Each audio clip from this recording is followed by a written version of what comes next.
I suppose in the end, whether our lives are long or short, we all pursue our own meaning.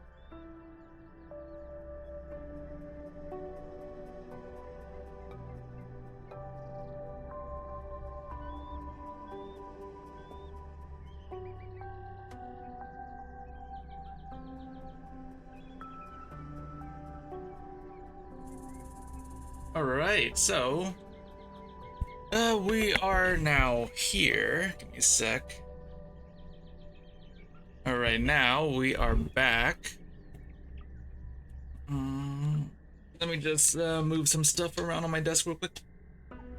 There we go. Okay. So, yeah, we are back in Reverse 999. Excuse me. There's a new unit. I don't know if I'm gonna be pulling because the collab is around the corner, and then I got to save for 3.7. So that's gonna be great. So I might not pull on Enigma, even though I really want him. He's a dynamo too. Ooh. I would love to have Enigma on my team, but I gotta save for 3.7 and the collab coming up. Alright, so let us begin. Let's take a look here. The age of humans has come to an end.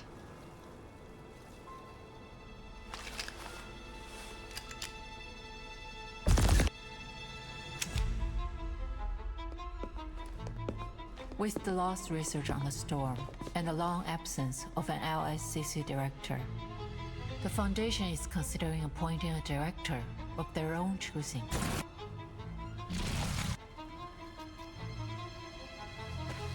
Focus on the matter at hand.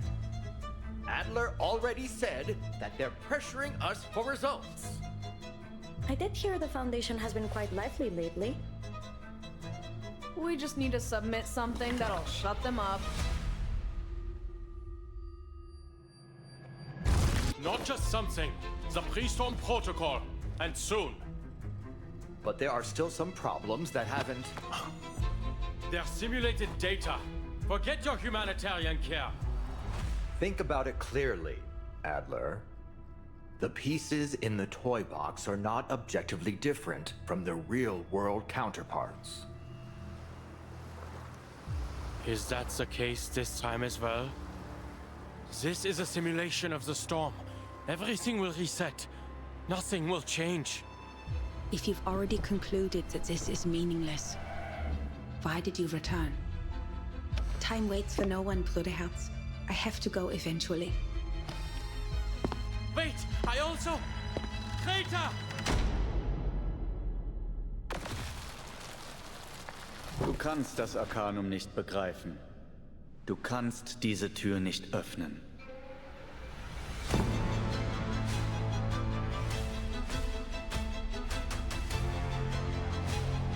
None of us even knows what's in there, and you're saying you're going in alone? There must be a theory that unifies everything in the universe. Adler, just by observing it, you have become a new influencing factor on the core. No matter what you see, don't approach it. We mustn't... Every puzzle has a solution.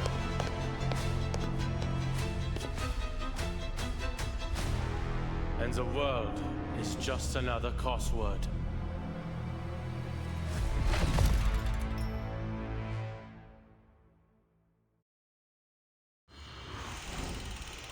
Bro, I'm pretty excited to check out this event. Oh man, having a Enigma focused event, dude, that is amazing. Dude, I can't wait to start reading this. Let's see. It kind of sucks I gotta skip him though, but I gotta like save for like the next banner. I got like what, 90 some pulls, I think. Actually, let me check real quick. So I have 23 and check the bank drop counter. Oh wait, I got 92. Okay, so I got around like 100 and I think 15, right? So yeah. Okay, that's a lot. Maybe I could like do 110. Because I do really want him. Okay, hopefully. Let's see here. Just 110.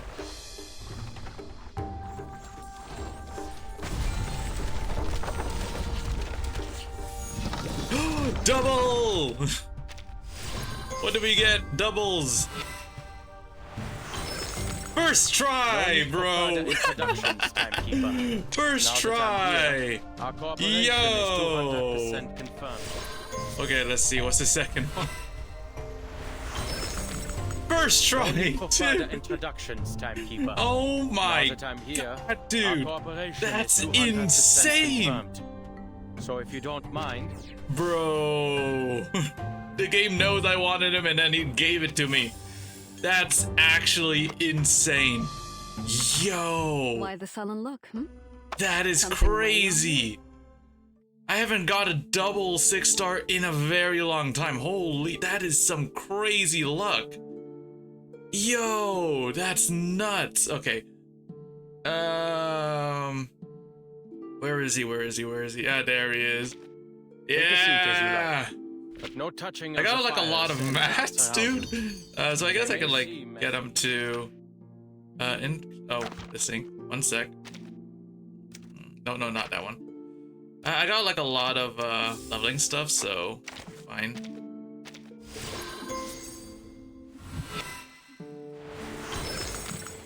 What puts weight behind the Laplace name? Bro, that's actually insane luck.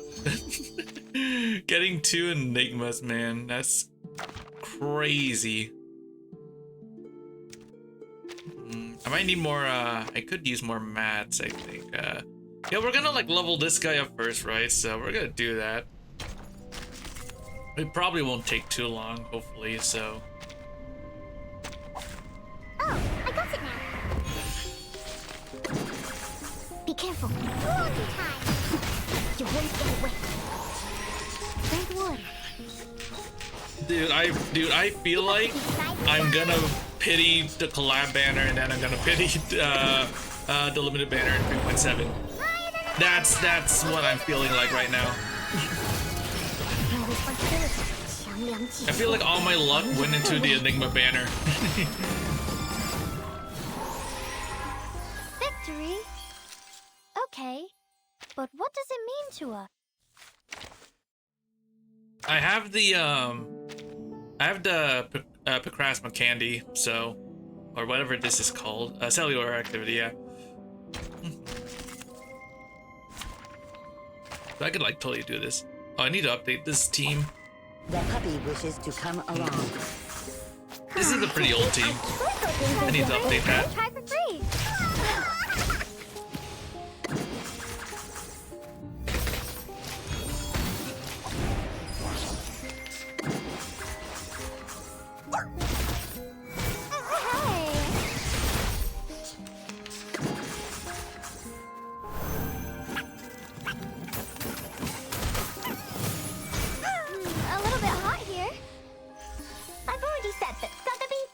Need a bodyguard. Do I have enough for Insight 3? I'm not sure. I have to like check. Mit einem ungestörten Raum. Einen Stift. Let's see. Oh yeah. Portray. There we go. That's actually insane, dude. I love that. Okay, so he's a Dynamo support, Ray, Shielder. Okay. Boom. Oh, I need more. Oh, okay, I can make these. And I can make these, I think. Oh, I can. Ooh. Sweet. Okay, yeah, I need more of those mats. And then we got this. Nice. Okay, so we did have all the mats to get them up. That's perfect. Filter complete. Move carefully. Be careful. Thank you for your cooperation. Check my calculation. Professional. My responsibility. Oh, it's a bubble. Stop. My responsibility. Awaken.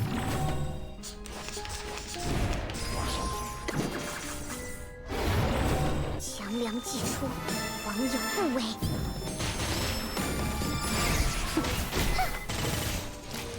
My responsibility. Victory. Nice. Okay. Back to But source. what does it mean to? Perfect.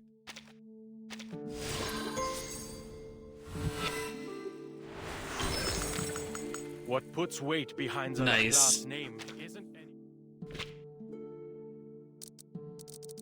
Level 30 is good enough.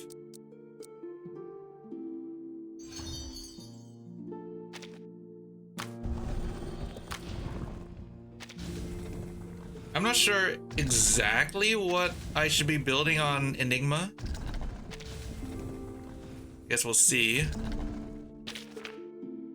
Oh, really? I'm out? Ooh, I'm out of these. I could get more of these.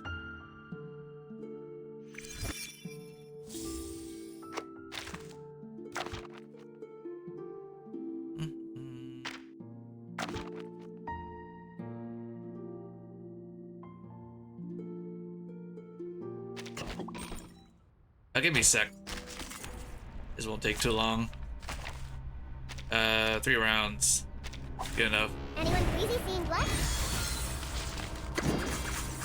Close your eyes. We'll all be over soon. Now, give us a big smile.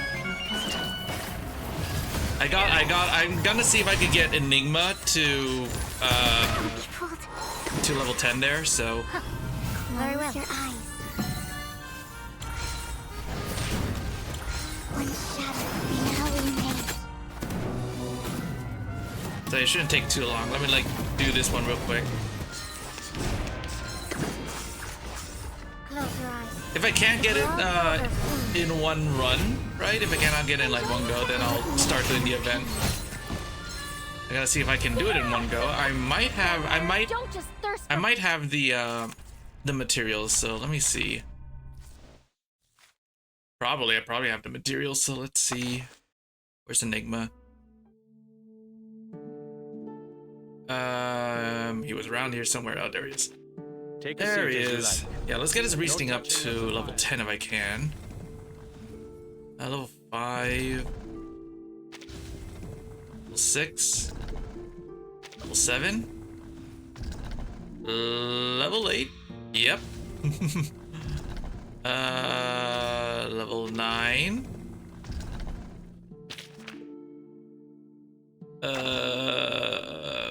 I can do this one. Oh, I'm low on these guys. Oh, wait. Oh, wait. I could get more of these. Hold up. Yeah, these ones. I could get these ones. Perfect. Level 10. That's perfect. Okay. Now, we can get reasoning patterns. This one. I think we need this one.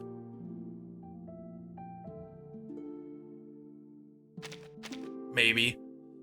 It says this is the what most people unlock, so I guess I'll do that. Like 99%, man. That's like almost 100. All right, there we go. Okay, so now let me like come up with a plan.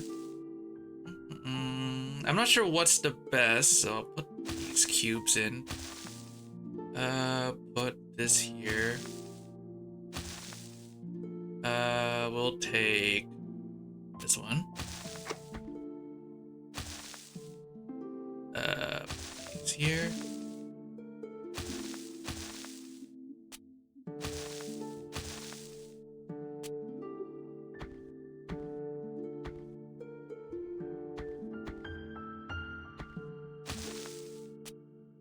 Da, da, da. Put that there. Put this here.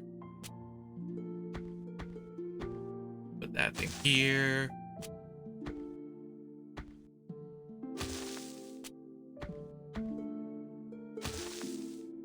There. Good enough. Okay.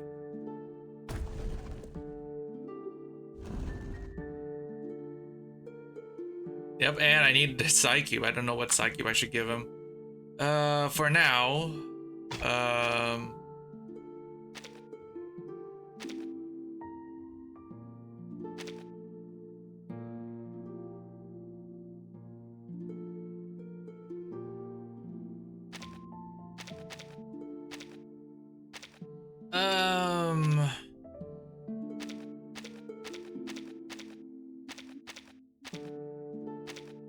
this one. Not this one.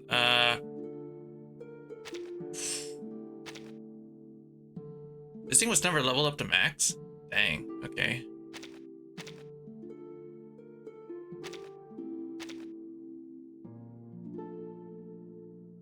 I have a lot of these. Oh, I don't have this maxed out yet? Oh, damn. Yep, I have a lot of these.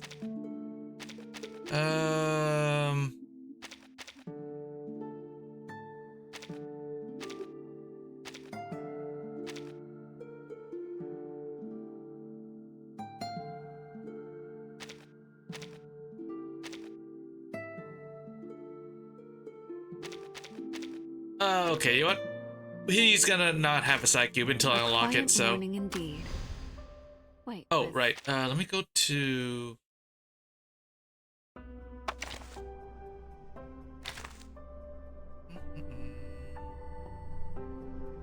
I want to set up my team. I can't do it here, can I? Okay, whatever. It's fine. Alright, let's see here. Let's start it.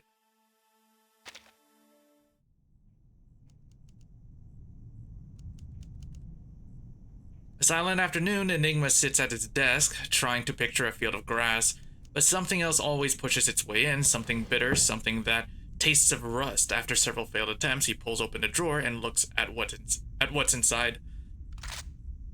A pistol. A Luger P08, practical for... Oh god, Enigma! He says the name quietly. Nicht vom Sturm geholt werden. Wohin gehen sie, wenn sie sterben? Ich möchte es selbst überprüfen.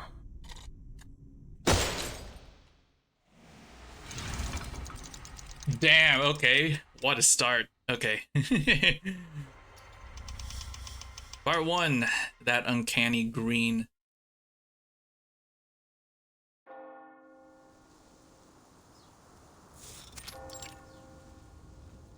Never afraid of sacrifice, she followed her own path. And her fearlessness and perseverance ultimately... Miss Marcus. Oh, you've arrived. The young investigator lowers her head. A moment later, she manages a slightly easier expression. It's good to see you, Miss Semmelweis. Semmelweis glances at the papers in Marcus's hand. They're crumpled and near where the ink has smeared, new letters have been neatly filled in. Relax. Everything will go smoothly. Where are the others? The Foundation's memorial ceremony has already ended. It was solemn. Almost everyone came to express their condolences. They just all had to get back to their work. Well, at least this cemetery will always remain open. I was more so wondering about those colleagues you're familiar with. Miss Kakanya, for example. I thought she'd be accompanying you. She had to go through a few more rounds of inquiries, so she couldn't make it. She did send a bouquet of flowers, though. It was just like the one you brought. A beautifully arranged bouquet of white chrysanthemums. Semmelweis nods and surveys the figures scattered around them. And Enigma? Where's he gone off to? Weren't they each other's only family? I heard he was the one who pushed for the Hoffman-Knott name. Rather admirable, if you ask me. But now, at that very sister's funeral, our Mr. Adler is nowhere to be found. A few days ago, Mr. Enigma helped me sort through Madame Hoffman's possessions. Then he left all in a hurry. Later, I received word from Laplace that he'd barred the door to his office. Huh. So he's chosen escapism then. The conversation ends there. He, the two of them, and all the rest gathered here are little more than acquaintances to one another, familiar only in their mourning. At last, Marcus speaks again. There was a mailing list among Madame Hoffman's possessions. On the train to Vienna, she asked me a question, hoping I could read its answer. What is the best way for someone to defend themselves if they cannot use arcane skills? I read the answer she expected. She asked because she was preparing a gift. The words fly out of her like fired bullets. What a rare thing, the chance to ease unbearable grief simply by sharing it. Mr. Enigma packed the list, her documents, her ID badge, and her diary into a box. Madame Hoffman's entire life reduced to a tiny box. Then he stopped and he asked me, Where do you think Greta has gone? The ink on the paper in her hand starts to run again. Where has she gone? Heaven? Hell? Has the storm washed them away too? Those who aren't lost to the storm, where do they go? Will I see her again someday? Will all of us, any of us, see her again? If only I'd known earlier that the gift she was preparing was a birthday present for him, then instead of taking care of me and celebrating my first day as a Foundation investigator, she could have... If only my arcane skill were more useful. If only I'd read what would happen on that stage. If only the future were written out as words on a page. Samawai says nothing, she only raises her hand gently. But before that touch can reach her, Marcus draws a deep breath and forces her what-ifs back down. There's nowhere to turn for answers, no point in blaming herself, what's done is done. I told him I hoped Madame Hoffman had gone somewhere with no storm and started a new life, even if that means I'll never see her again. In the end, he said he needed to think about my answer. He hasn't left his room since. I can understand that. I don't want to be here either. But I have to. Because I want people to know that they don't need to worry about me anymore. Escapism is a natural reaction to grief. Just because you don't want to face it doesn't mean you're heartless. Don't you think? She waits almost stubbornly for an answer. Samawai glances toward the distant grave and smiles softly. Look at you saying all that without stammering. You see? There's no need to worry. Huh? Sorry. I shouldn't have suddenly... No, you're right. Everyone handles grief differently. Let's go. I'd like to hear how your training is going. I'm sure Greta would be proud of how much her little apprentice has grown. All right, Miss Semmelweis. She nods solemnly. They pass through the gathering crowd and stand before the grave.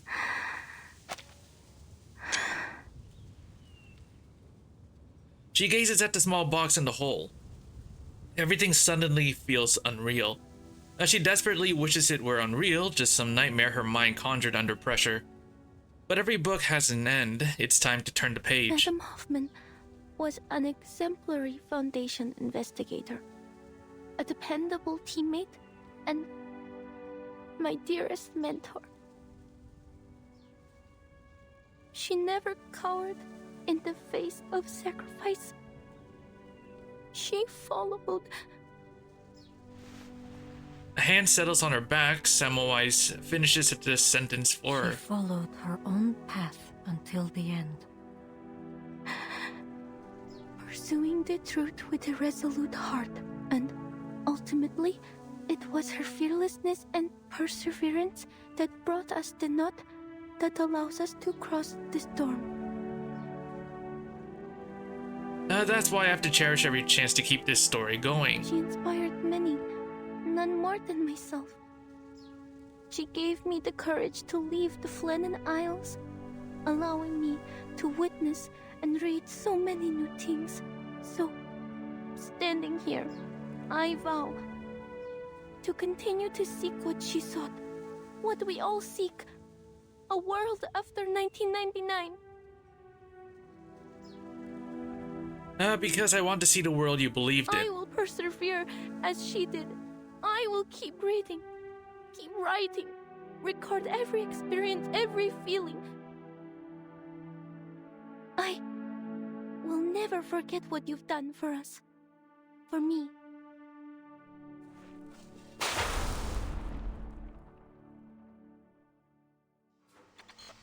We continued. Oh, that was nice.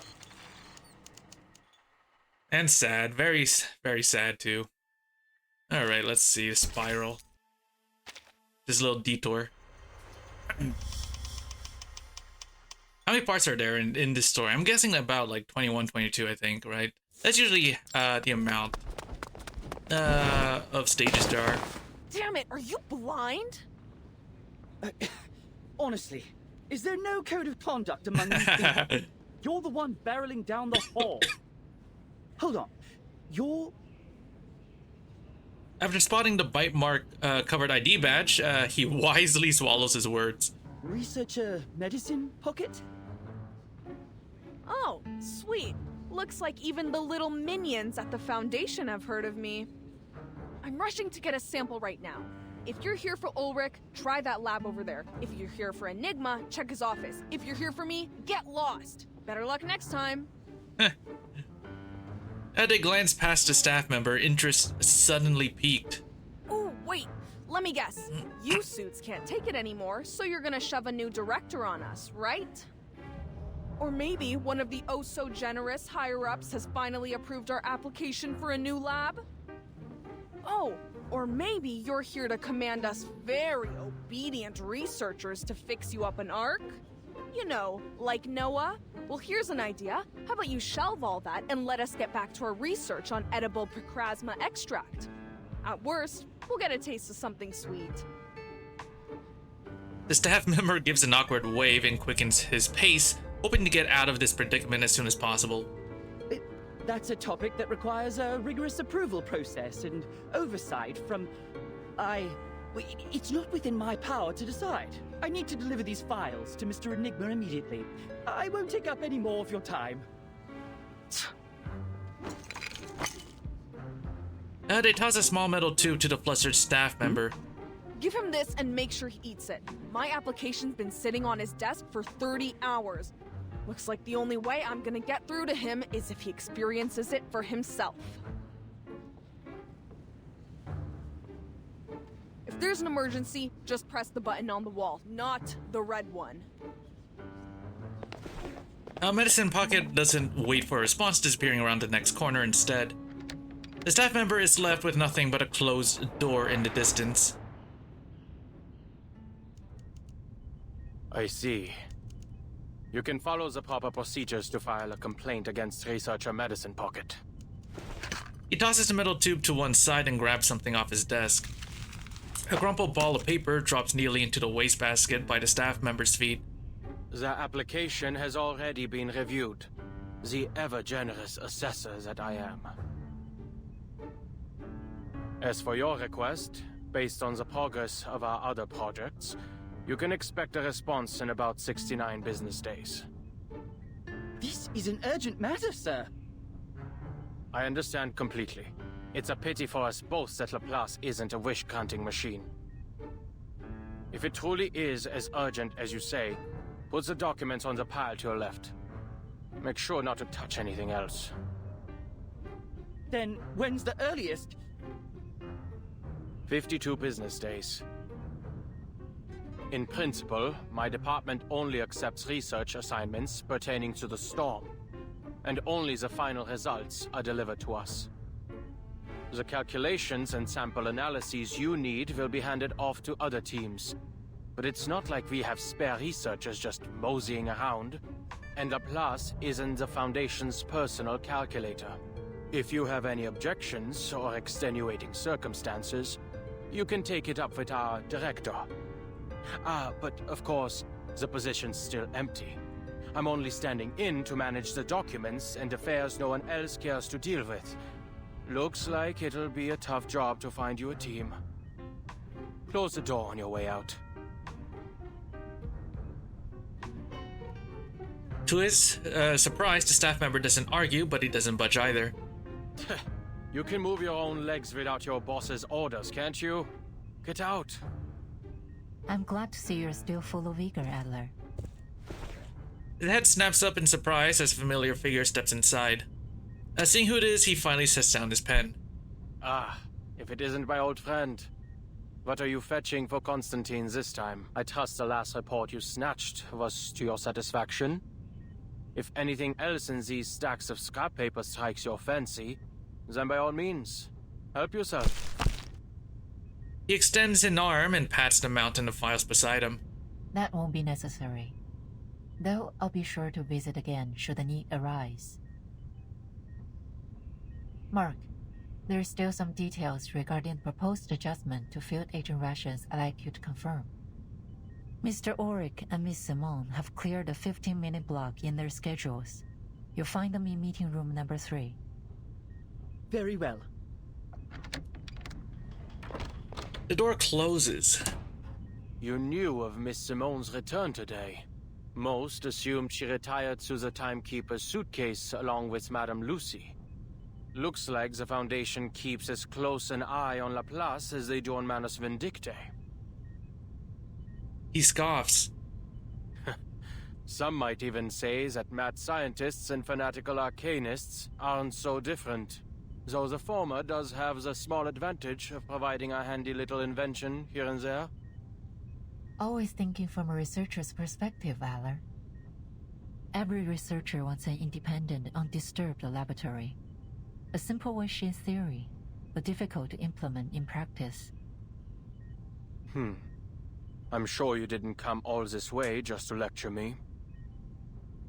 What's the matter? I trust Ulrich has told you what transpired in Antarctica. Not long ago, we received reports from our field agent squads and investigators. This time, the storm has brought us to the year 1920, and to a war that should no longer exist. The storm is hardly a perfect formula, and historical records often contain inaccuracies. Even under our current theoretical models, Arcana maintains a degree of uncertainty and unknowability. A minor error such as this should come as no surprise to you. He takes the stack of reports in Madame Z's hand nonetheless. As he flips through its pages, his expression grows serious. An error of this magnitude doesn't follow any of our current models.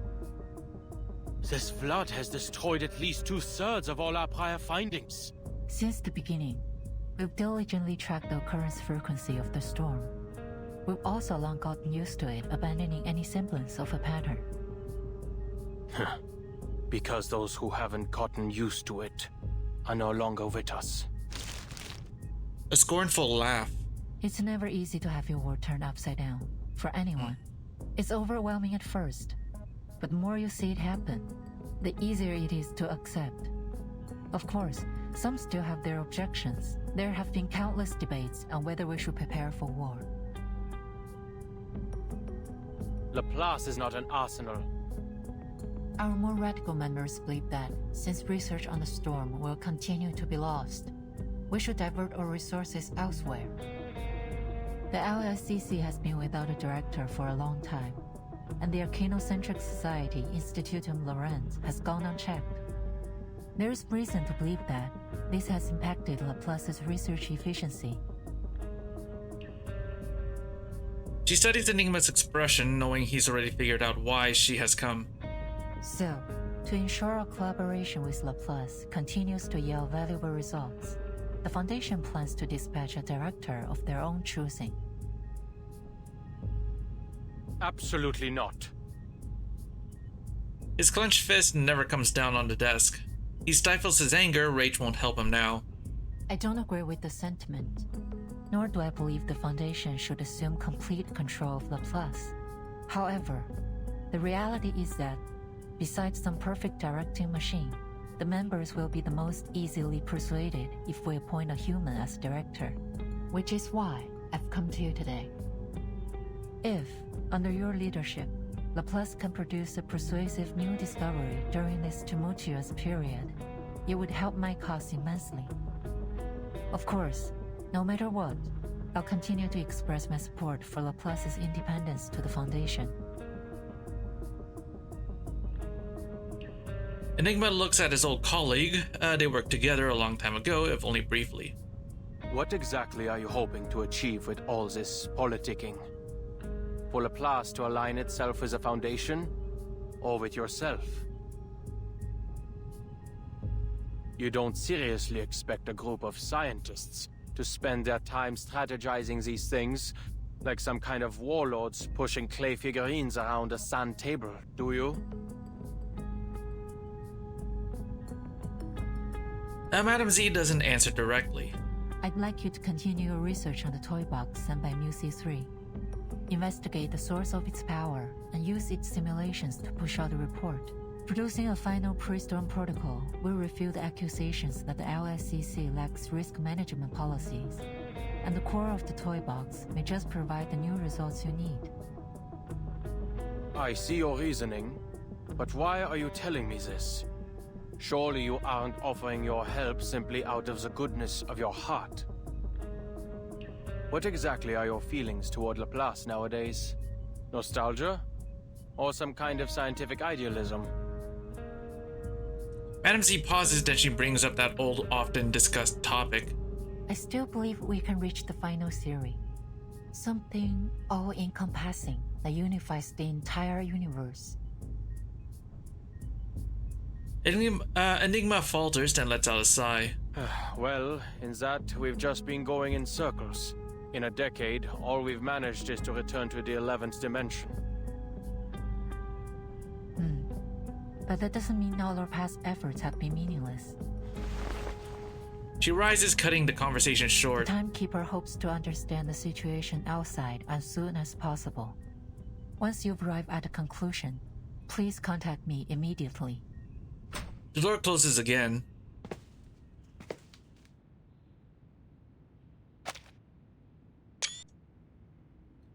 Madam Z stands in the corridor, gazing up at the unfamiliar silver-white building. Can a scientist become a politician?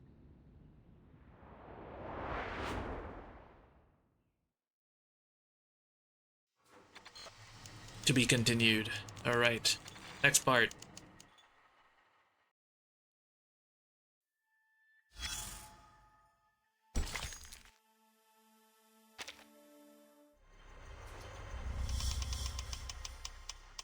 The answer at the bottom. Okay. There must be a theory that unifies everything in the universe. Because every puzzle has a solution. Lines from a framework, waiting for one letter to anchor the answer. The bird is like a crossword. If you follow the clues...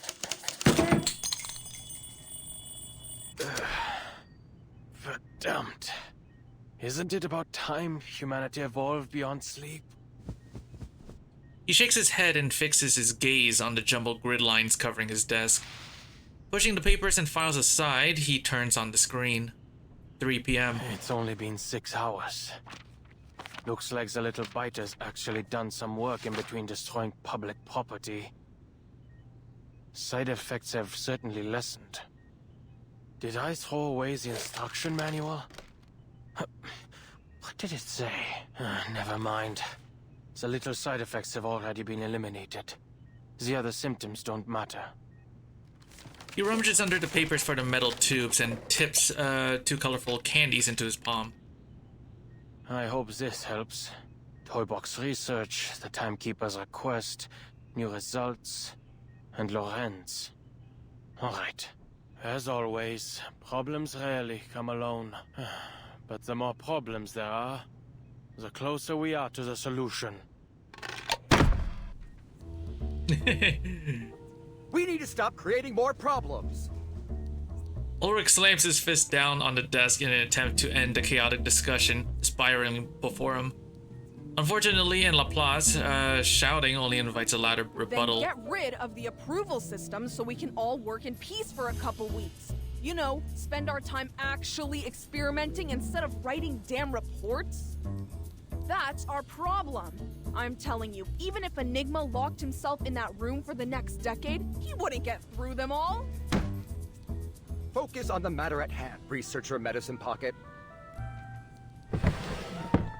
The toy box has been fixed for now, and the communication problems it caused have also disappeared. But we need to come up with a way to prevent any similar incidents in the future. And it's crucial we figure out how it had such a widespread effect. We can't risk almost all of Laplace speaking in cipher again. I, for one, believe it's related to the Storm Syndrome, but our research progress has been far too slow, so I need everyone. There you go again. You're gonna say that the language disorder interfered with our work, right? Well, let me make this clear. Whether I use cipher or decimal or freaking latte art to communicate, it's not gonna stop me from doing what I want. Medicine Pocket mimics Ulrich's tone, drawing out the words.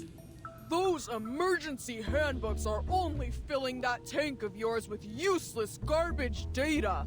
Whatever happens, my advice is the same. Mind your own business and let us fend for ourselves.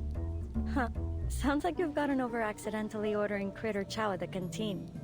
I suppose it is quite difficult to decipher a Tetris-based language, no? And no, we can't just blow up the toy box, Medicine Pocket. As I said before, it cannot be destroyed through arcane nor scientific means. You should know when to quit. Blow it up? Absolutely not. The ferrofluid nearly bounces in the tank. Adler already notified us that the Foundation is pressuring us to deliver persuasive research results. This isn't the first time they've used our laissez-faire attitude as an excuse to attack Laplace. We need to use the toy box's simulations to create a reliable emergency protocol.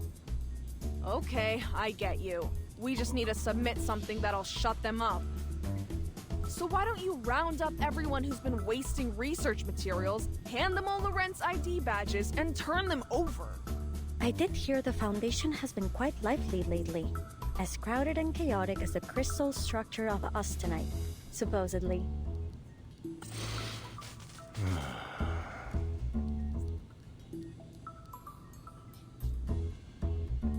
Ulrich is clearly trying his best to hold it together. Eventually, the tremors in his voice module settles. That's quite enough. Now, if you'd please return to today's topic. Researcher Pointer, Researcher X, how are the results of your data analysis? The two researchers have long grown accustomed to the lab's clamor. They know silence is the best way to keep out of it. Pointer pushes a stack of files toward Ulrich. Here's my section. I've included a summary for the Timekeeper's perusal. In simple terms, the flood has altered the characteristics of the storm. The vast majority of our past data has been rendered useless. Our most reliable models require multiple rounds of verification. Therefore, our current conclusions are for reference only. This should be plenty. I'm confident we'll adapt to these new conditions very soon. Everyone silently agrees. Have we made any discoveries regarding the arcane fluctuations emanating from the toy box? If we're only looking at the numbers, the magnitude of these arcane fluctuations far exceeds normal levels. I also consulted all the arcanists I know with arcane skills related to language, words, or sound, none of them could find any man-made traces in the fluctuations. I have two hypotheses. One, this toy box is a naturally occurring arcane object. And two, its core holds a power beyond most arcanists' comprehension. He pauses, hesitation perhaps. I also have a personal theory. Mr. Ludwig's arcane fluctuations. Whoa. The meeting room door is thrown open, slamming it against the wall. Everyone turns toward the figure that has just burst in. Mr. Enigma. Doors unlocked. The visitor pushes the door open and enters. I already reviewed your application last Wednesday, X. And you and Hisabeth can stop submitting those clinical trial applications for Medicine Pocket's project. Oh, I have a friend. Regulus is not an option either. There isn't a hair on her body that doesn't scream Arcanist. I will handle this myself. After all, I was the one who questioned Medicine Pocket on the possibility of resuming research on the topic in the first place. It's a compelling research direction. An antidote for Procrasma extract suitable for human consumption, and a universally applicable edible extract with energizing effects. He delivers the long string of terms with neither a stumble nor a pause, as if reciting from a script. There's no need for you to worry. I read the project proposal. Medicine Pocket already consulted me on a few issues. That proposal was supposed to be confidential. Never mind.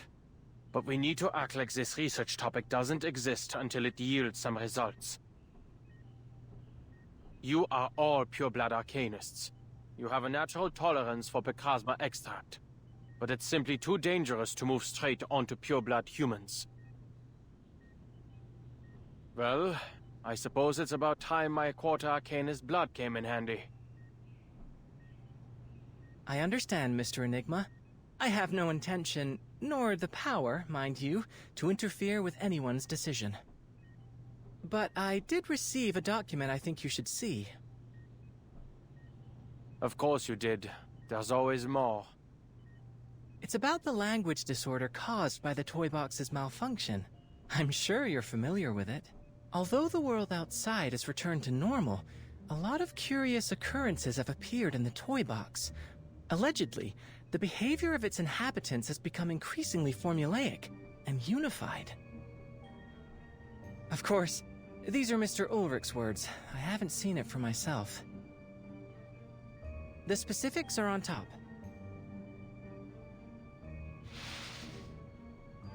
He hands over the I document. read the whole thing. It's comprehensive. Exhaustive, even. Should be more than enough to submit to the Foundation. But Ulrich isn't convinced it's persuasive enough, so he hasn't turned it in. We all know how easy it is to fall down a research rabbit hole. He needs someone on the outside to step in and make a decision. At least, that's what I think.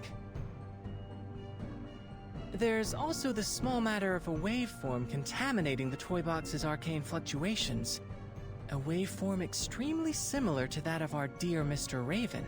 I've compared it. It's distinctly different from the other simulation data. X delivers the last of his prepared lines, and with that, the butterfly has flapped its wings. He steps out and shuts the door behind him. Ulrich.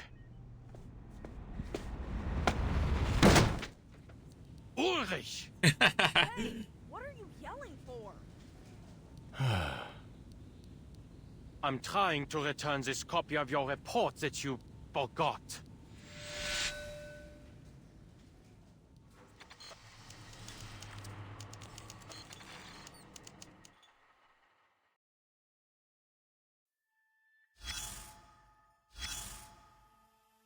Alright, we got a battle.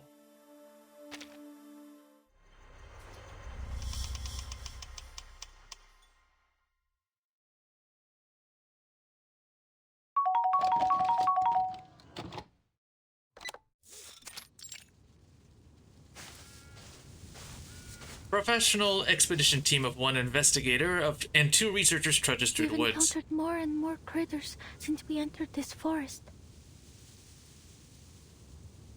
At least we didn't come here for nothing. Hey Ulrich, don't forget our loot.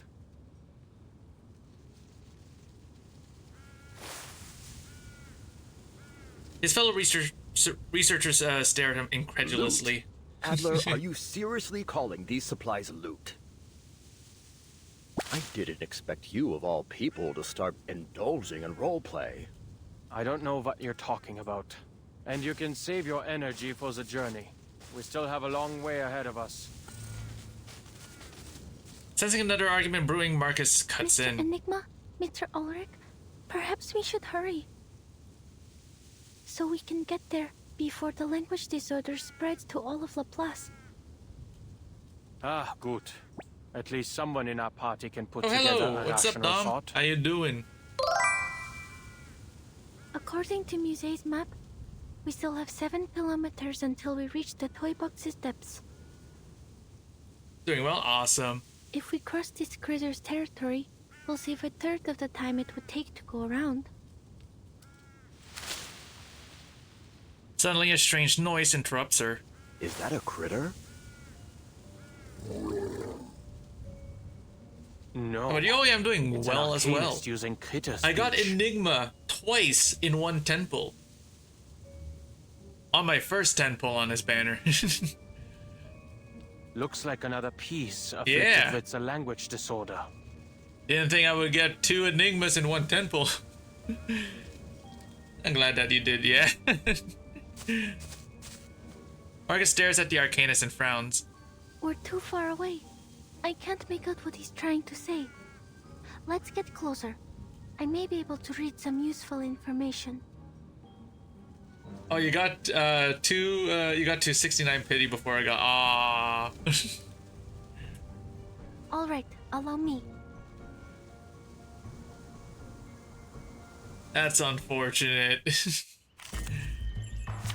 Yeah. Okay, so let's see. Right, my Dynamo team. I'm not sure who to replace on here, but I'm guessing maybe Medicine Pocket. We'll do that. Let's see. Yeah, there he is. Already at Reasoning level 10. I got the thingy. I got the thing. Take a seat as you like, but no touching of the fire. I got him to level 30 and all that. I don't have his thing, his Psycube yet. And yeah, there it is. He is also portray 1. All right, whoops. Part of our deal, I know. There is time still to avoid this fate. Okay, no auto.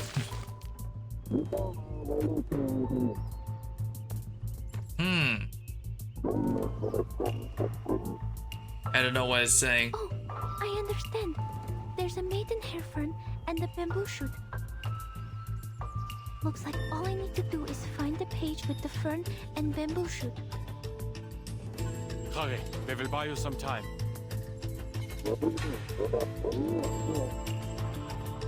We should continue along the humid, shaded areas preferred by maidenhair ferns. I suppose a giant bamboo shoot that looks like a green arrow grows at the end of the path we're looking for. Oh, our shortcut is just there, behind that big tree. All right. Let's see. What's this do? Bastion with own attack. What's Bastion do? Oh.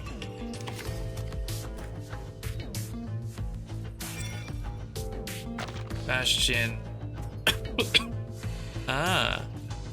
Name time, each point of Bastion HP block. Oh, okay. All allies cannot lose HP until Bastion HP is fully depleted, after which his effect removed. Oh. Damn, okay. On attack time 700%. HP. Jeez, own attack times 700% HP. God damn, what the hell? That's pretty high. What's this do?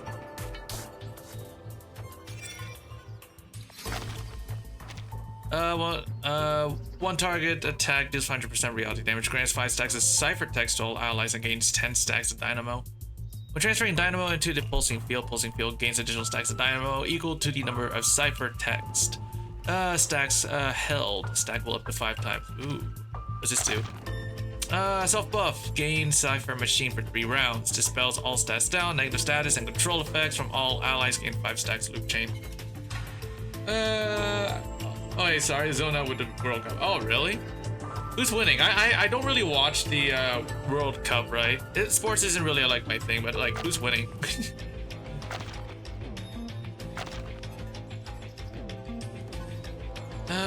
What's control? Oh, 6 control effects, right. Yeah, okay. Okay, what about precognition? Gains amplified surge. Jesus, a lot of reading. When entering battle grants 10 stacks. Ciphertext, so all allies gains 10 stacks of dynamo. And gains action with own attack times 280% of HP. Own attack times 280. Okay, HP. Okay. Ooh, okay. Some more attack on Enigma is a good thing. It increases the amount of bashing we gain. Defensive from the first 10 minutes. Damn. By how many points? How many points has Argentina scored so far?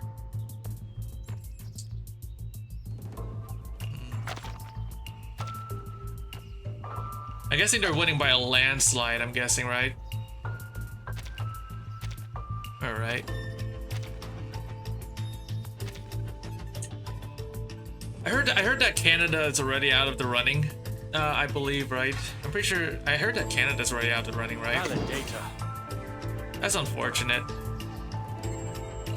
But oh well. Computation check. Doom awaits within. Charging. No points, but they already went.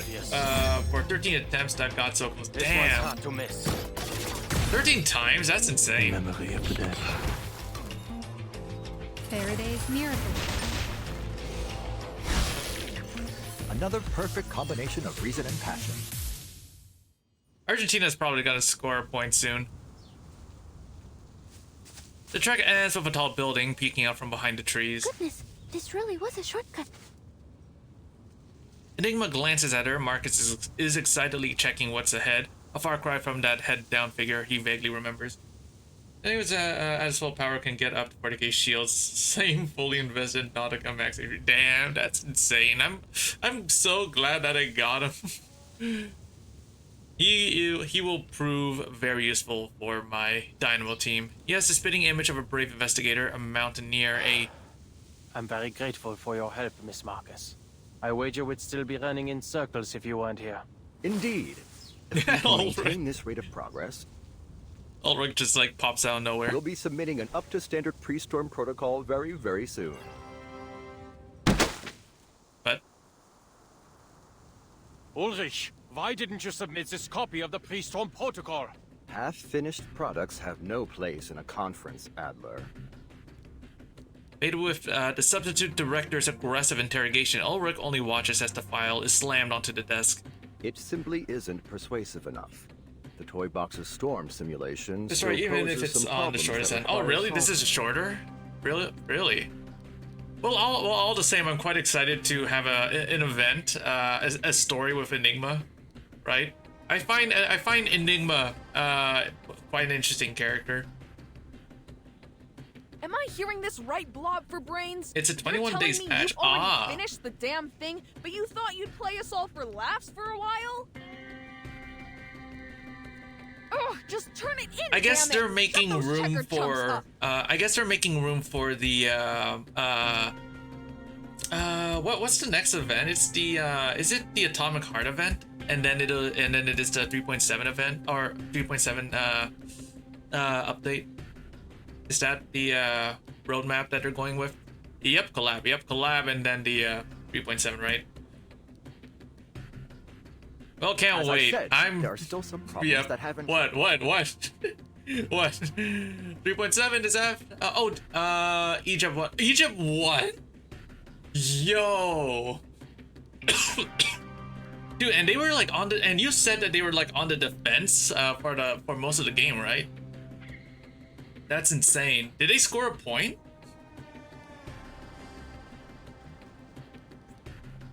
Ulrich, 14 minutes in, yes. Into the Damn. mindset of a creator. So wait, they scored a point? Damn, okay. They're simulated data. There's no need for your humanitarian care. And your biases are showing, Adler. As you'll recall from your encounters with the many familiar faces in the toy box, the pieces there are not objectively different from their real-world counterparts. Familiar faces.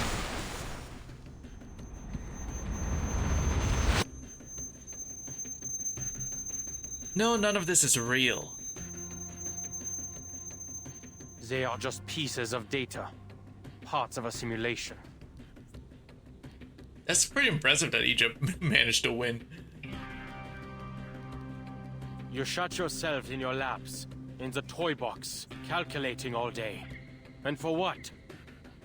If you all keep playing delusional genius, and continue to ignore the problems Laplace is facing, soon it will be out of our hands. Anyway, but this event is also a character story, so this character-driven event is 4 hours and 15 minutes. That's designed to make you understand what it means to be Enigma. Ah. Well, I'm excited to read it because I've been wanting to read it in an Enigma event for a while.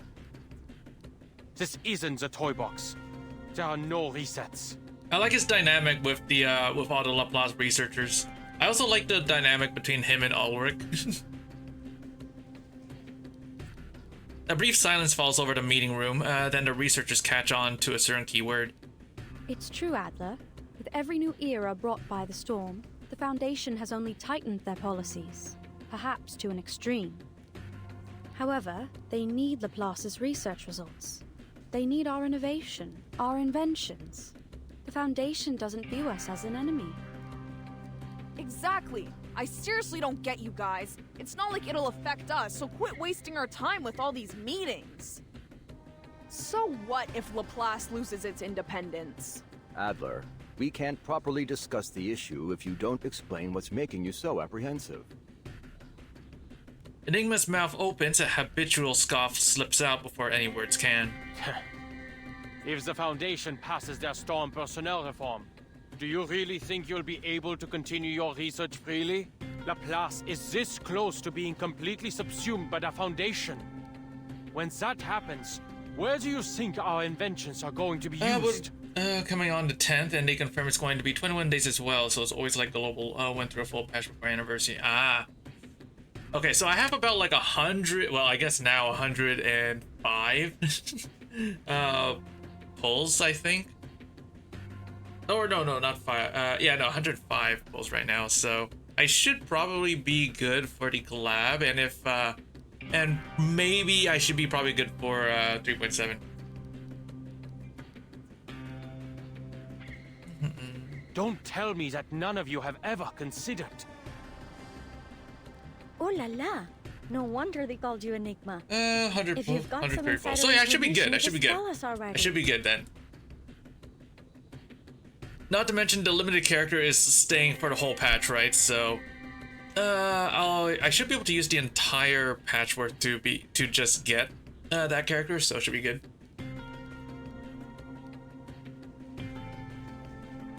The substitute director draws a deep breath.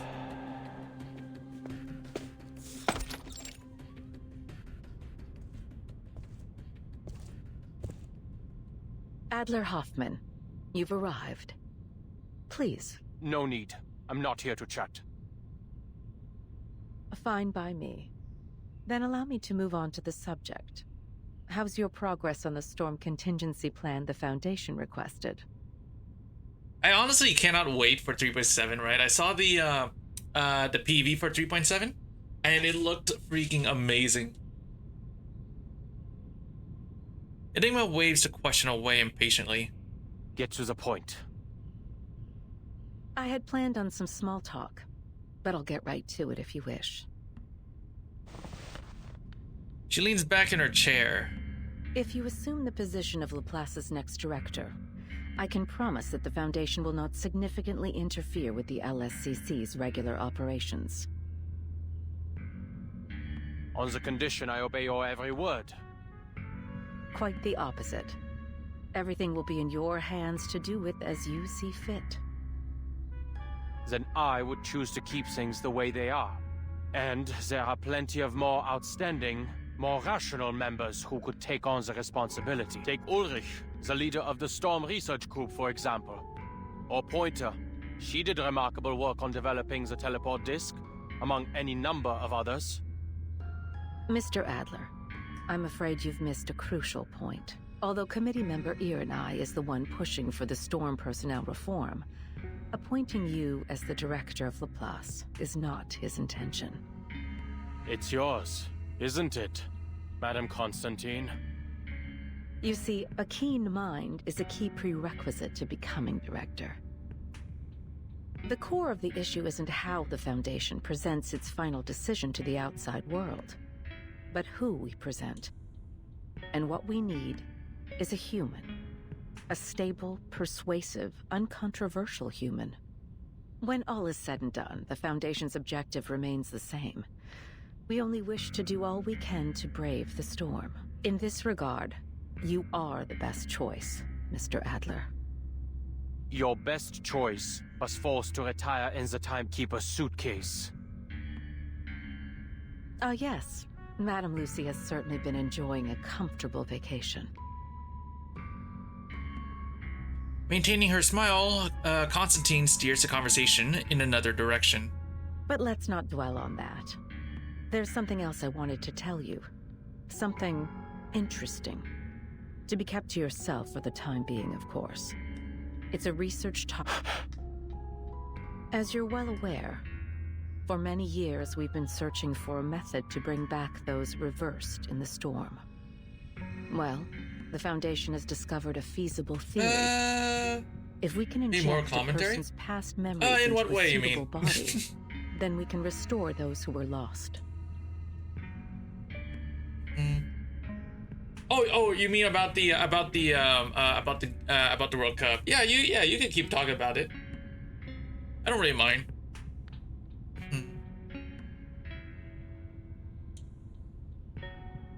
All those years ago, a special candidate just helped us in the fumbles first straight shot. stages of this Oh, damn, experiment. really? And now, we're finally starting to see results.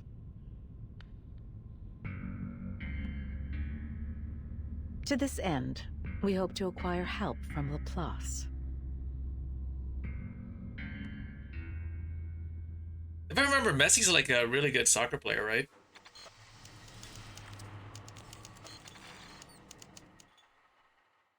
So he should be performing at least pretty well, right?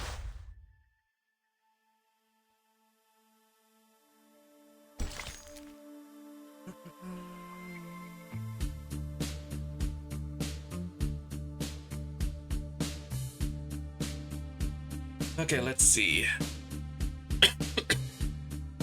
Back into the toy box.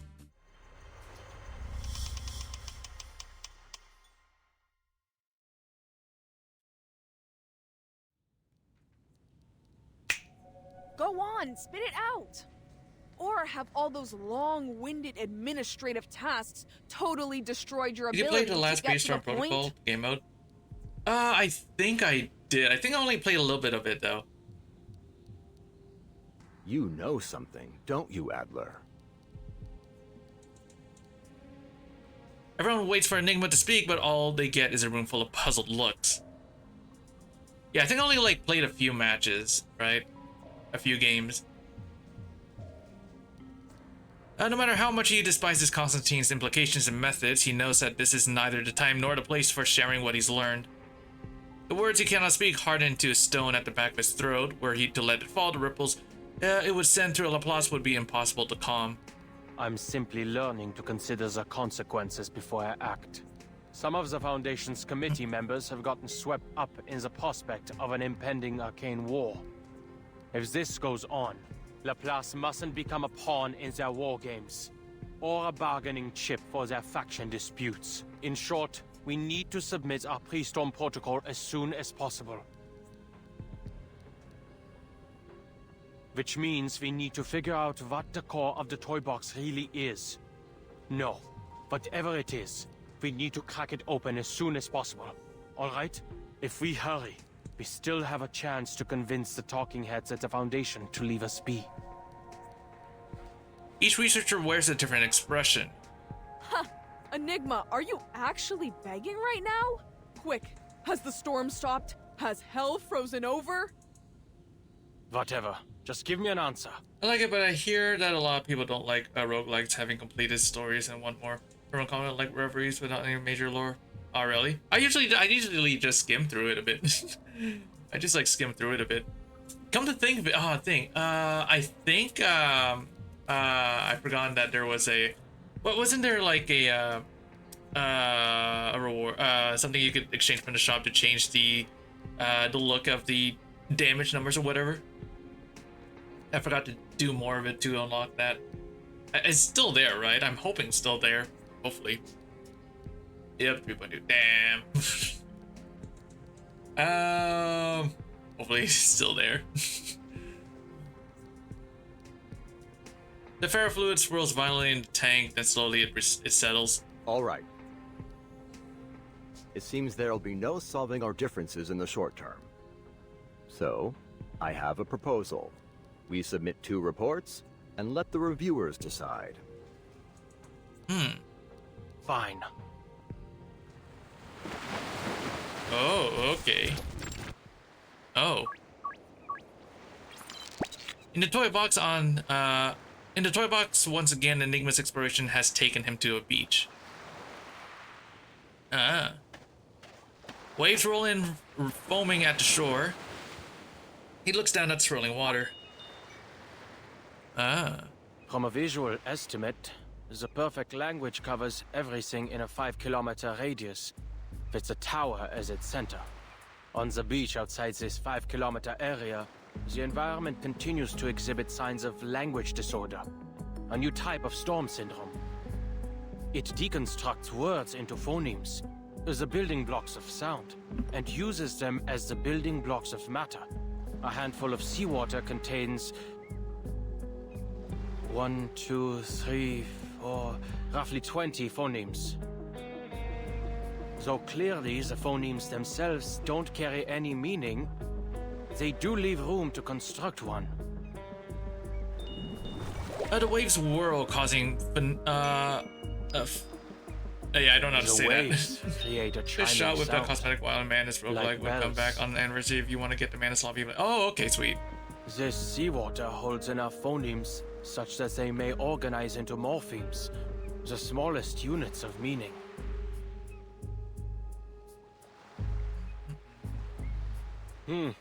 Monkeys may have an easier time putting Shakespeare together here than writing it on typewriters. Jelly-thick sea breeze brushes Enigma's cheek and carries his wry muttering to the waves' crests. Then the waves break again, the shore again, and the wind shifts. It seems the wind strips even the quietest utterances into the smallest units of sound. He casts his hearing like a net, carefully sifting out bare phonemes and waving. Perhaps these symptoms can be understood as a language microscope, or maybe a scalpel. The environment dissolves and dissects every spoken word, leaving only its phonetic fragments behind. To use language is to quickly combine these pieces into specific sequences to create a meaningful utterance. Thus, one could view this entire environment as a simulation of language use. Bilabial plosive. Diphthong. Mid-central vowel. Nasal. The phonemes of poem. I see. It's encryption and decryption. Hardly foreign territory for me. Enigma crouches down, pulls a small glass vial from his pocket, and fills it to the 2/3 mark with seawater. He seals the vial and shakes it. The liquid inside is crystal clear. It still appears like normal seawater in this container, Let's see if X has any suitable equipment to analyze its composition when I get back.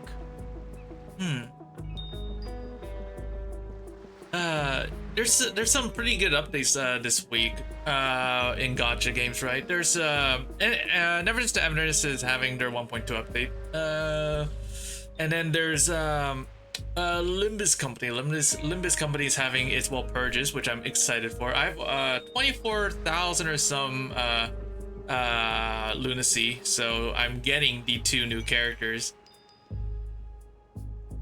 I wonder, if I bring this vial of seawater to the tower, will its composition change? And then I gotta do the new Trickle event this week.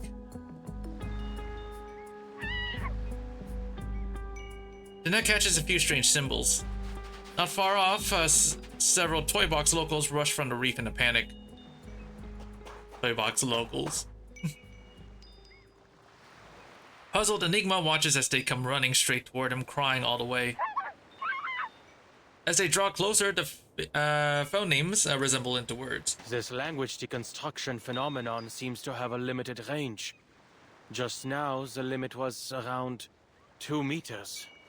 He quickly jots the new finding on the back of his hand, but the local shouting robs him of any chance to ponder it further.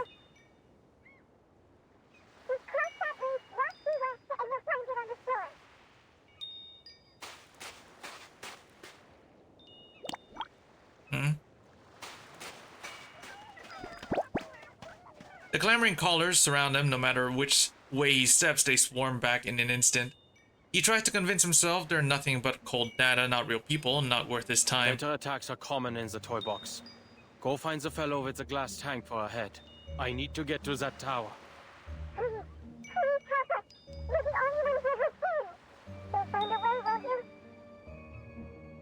The pieces refuse to take no for an answer. The reality has made the choice for them to keep pushing.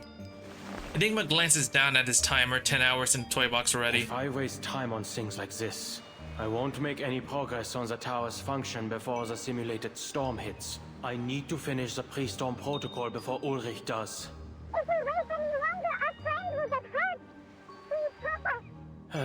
All the damn pleading. What is this, a time loop? When needs collide, the result is either standoff or a concession, and lately Enigma has been favoring the latter. There's not a trace of simulation in the panic on their faces. Not even Laplace's most advanced equipment could reproduce terror so faithfully. Leads the way. They cheer and quickly clear a path toward the reef. On the other side, the emergency comes into view, a pack of critters closing in.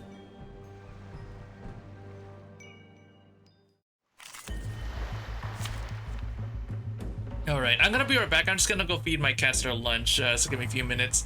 And I'll be back in a few.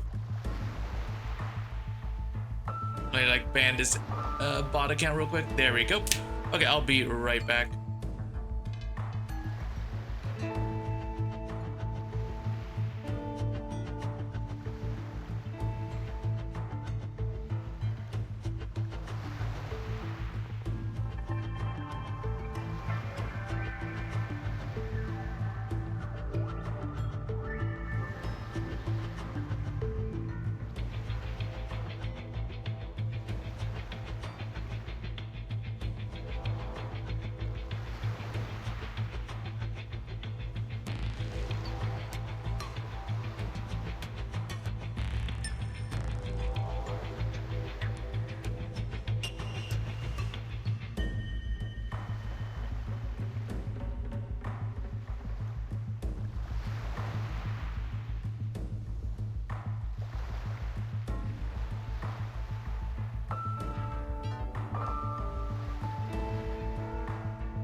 Alright, I'm back.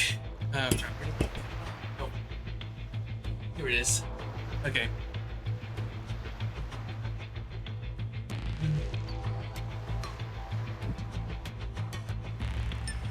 Okay, let's see.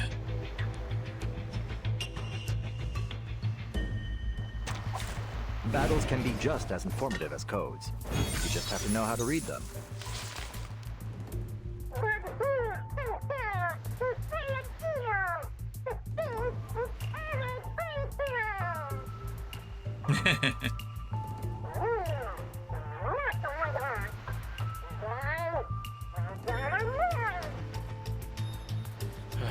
Let's get this over with quickly. Valid data. Computation check. Loading. Another unsolvable clue. This one's hard to miss.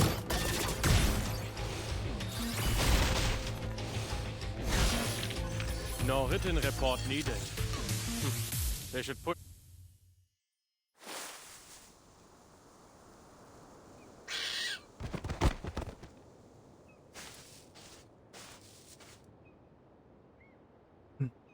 Even without understanding their language and with parts of it reduced to incomprehensible noise, their movements convey their fury just fine. Oh.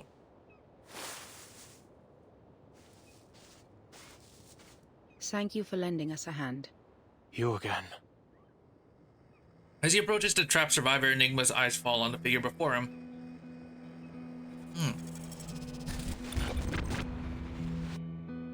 The simulation is someone he knew better than anyone, built from Greta Hoffman's memory data.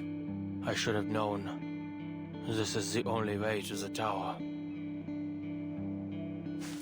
He mutters under his breath and takes a step forward. It's a waste of time, none of this is real, just an absurd coincidence generated by the toy box's logic. I saw you on my previous expeditions. Oh, you're from the outside. This world is constantly resetting, so I'm afraid I cannot recall our previous encounters.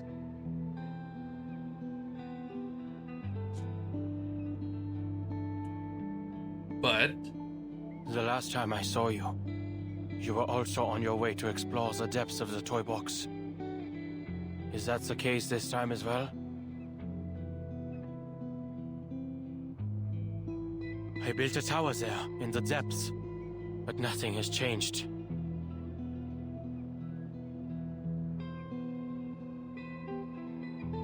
I'm no closer to finding out how to stop the storm in here. Listen to me. This is all a simulation, designed to help us find a solution to the storm. No matter what you do, everything will eventually reset to its original state. Nothing will change. You don't have to waste your time like this. You've already made this journey before, and it is difficult and meaningless. Hoffman studies Enigma calmly. He's standing right in front of her, blocking the road I ahead. appreciate your concern. It appears this isn't the first time you've observed our actions, and I'm glad I was able to help you come to your conclusions.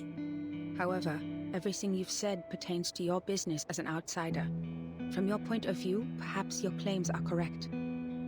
But I'll only know if your advice is meaningful to me once I get there myself, when I see that tower with my own eyes.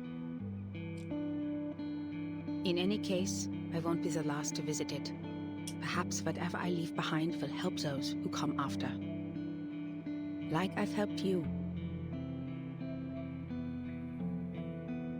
Besides, if you've already concluded that this is meaningless, why did you return?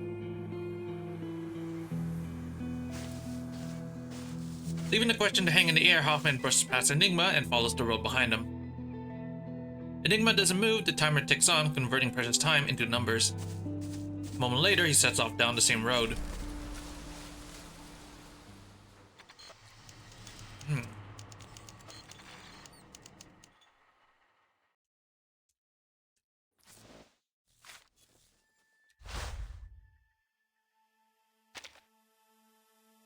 Hold on, how much is it for? Oh, it's 5,000. Oh, okay.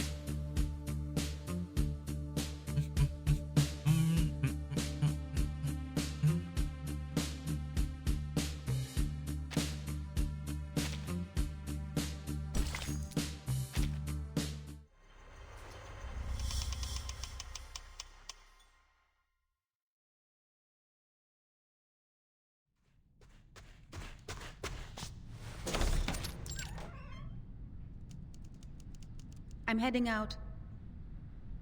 You can heat up the leftovers in the fridge for lunch. Did you hear that, Adler?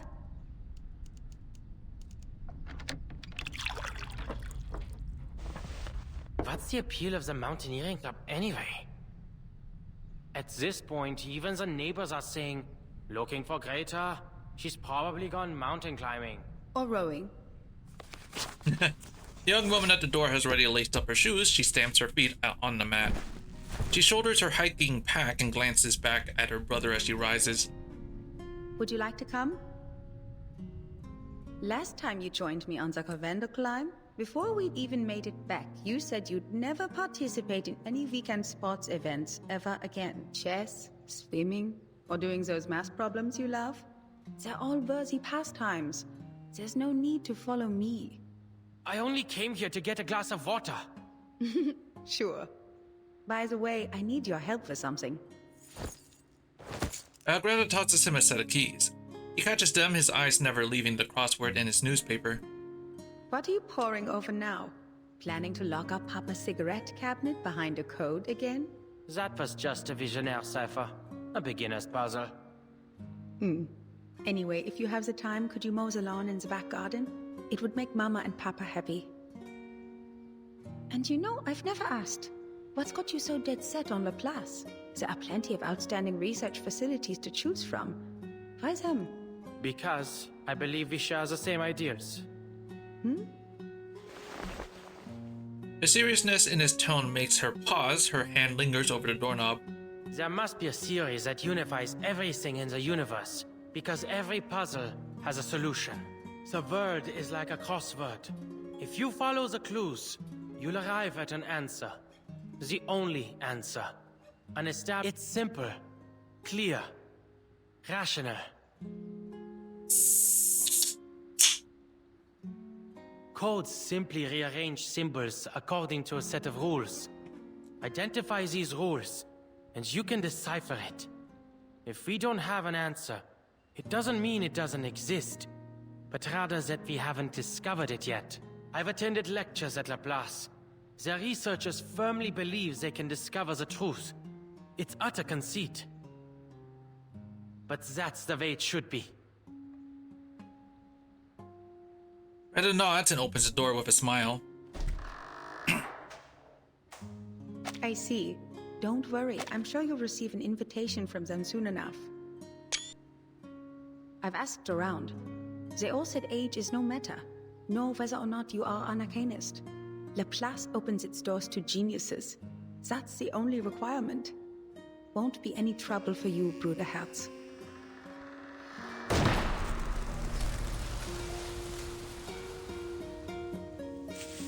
He crashes and sets the flowers down before the headstone. They join other bouquets while chrysanthemums now spill over the edge of the stone and onto the grass. Many people remember you. Even Musée 3's toy box has a chunk of data, still diligently simulating your stubbornness. But I'm sure you don't want to hear me prattle on about the past. Whether to convince himself or to push something away, Enigma searches his cluttered thoughts for something else to say. The tower in the toy box. The Tower of Babel we used to solve the language disorder. It isn't the final solution. Yes, people are able to use verbal communication to understand each other again. Unprecedented, I know. But this has come at a cost. The piece's cognitive processes have all unified under the same model. Unanimous agreement, unanimous objection. Can this even be considered communication?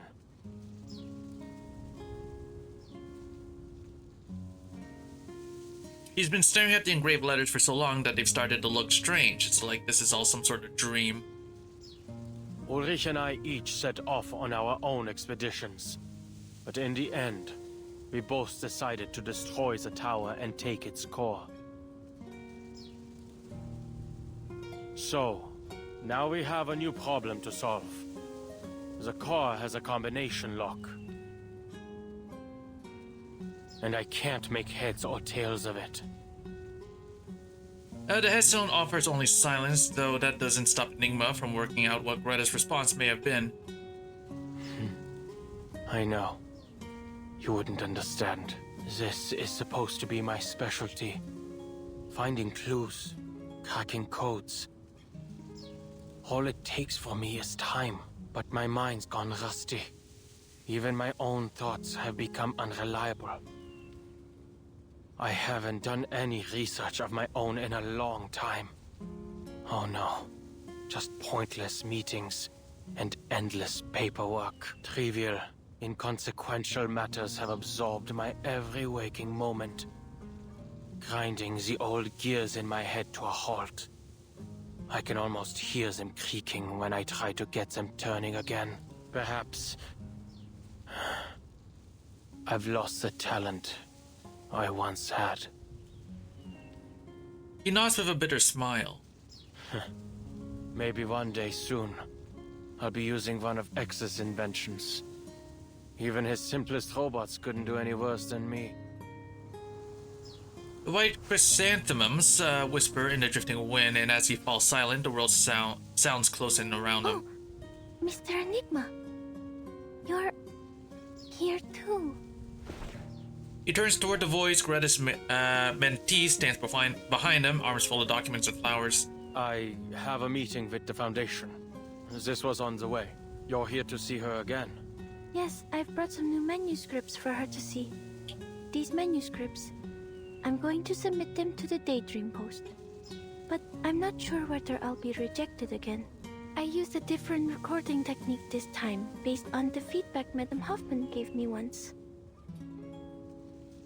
So, I wanted to show them to her before I got an answer from the magazine. I hope she can see that I've finally figured out what to do with my limitless reading. Instead of focusing on how much I can read, I've decided to focus on the specific truths I can glean from them. To record the story of the storm. Enigma steps aside. Marcus lays the flower on top of the documents and sets them both before the headstone. Without betraying my own principles or Madame Hoffman's teachings, I've managed to find a recording technique that can realize my dream. Of course, it's definitely lacking in a lot of ways. Marcus manages to say what she means, though not without stumbling over herself. She doesn't know Enigma well. Greta was the lone thread that connected them. Actually, Mr. Enigma, I never thought you'd come here. Oh, I don't mean that as a criticism. I only mean I understand how you were feeling, but I suppose now you're here, you found an answer to that question? Marcus chooses her words with care.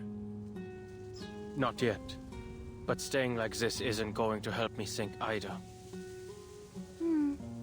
Well, reading takes time, and so does seeking proof. Perhaps.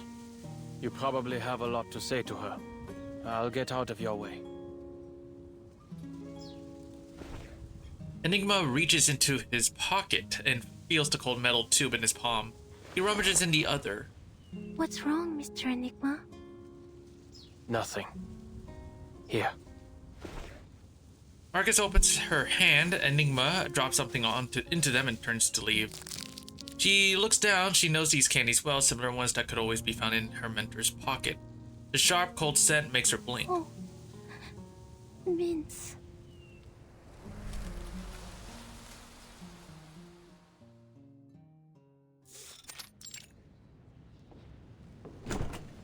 Her tense, fruitless meeting finally ends. Enigma stands in the busy hall adrift. Staff members rush past without noticing him, arms full of files, each load heavier than the last. Talk about using a sledgehammer to crack a nut. What a meaningless waste of resources.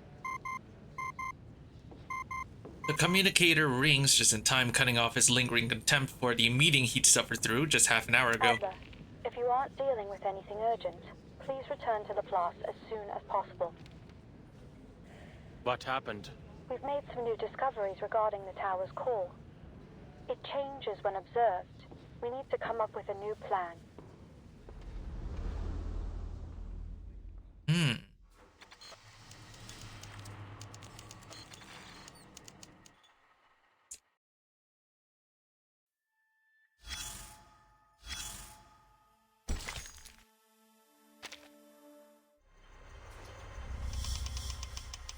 Glowing memories.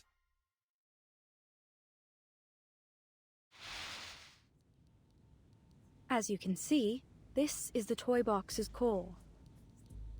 The core is contained within a metallic frame. At its center, something between a cloud of fog and a jellyfish envelops matter and symbols too strange to name. After running it through some preliminary tests, we discovered its inner contents don't match up with any known arcane material. Our next step would be to record and analyze its center. But there's a problem. The matter and symbols floating in the core seem to change their state every time we observe it. Without warning, the interior ships again. Two forms slowly emerge from the fog. Are those gears? I think it looks more like the black and white grid of a crossword puzzle. Adler, your observation right now, the observation of a cryptographer with very distinct interests and inclinations, has become a new influencing factor on the core. I understand. Under these circumstances, analyzing its contents is pointless. Precisely. But the problems don't stop there.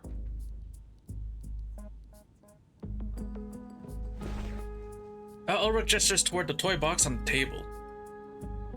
Within the 3-hour period after the core's removal, the environment in the toy box descended into chaos. Understandably so.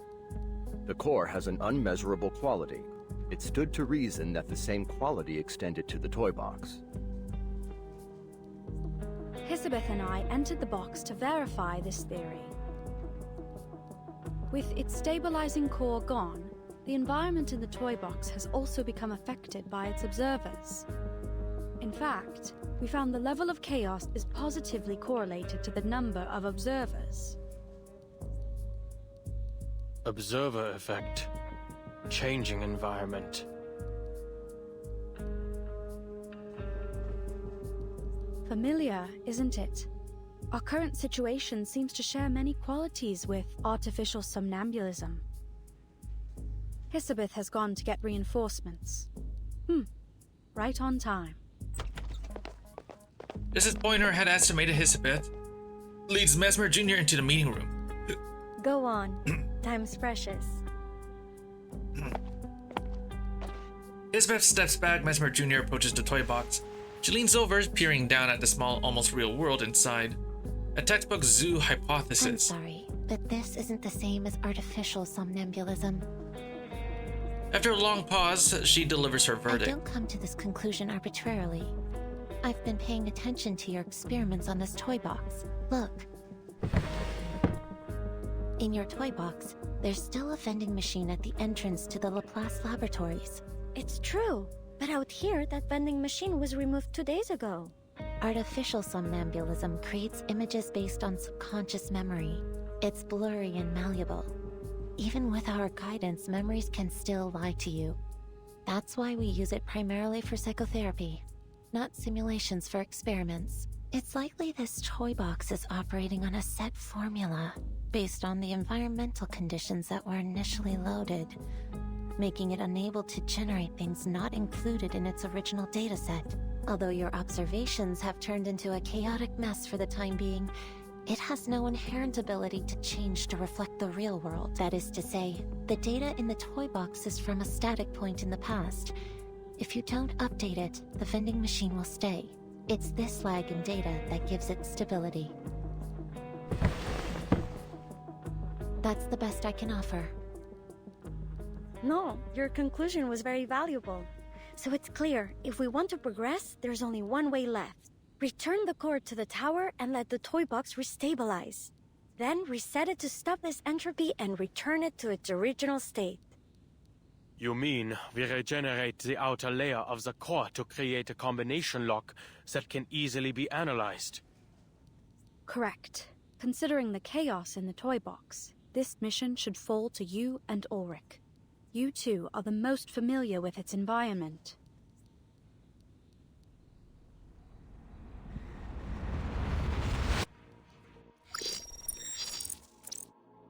Perform any interaction to continue.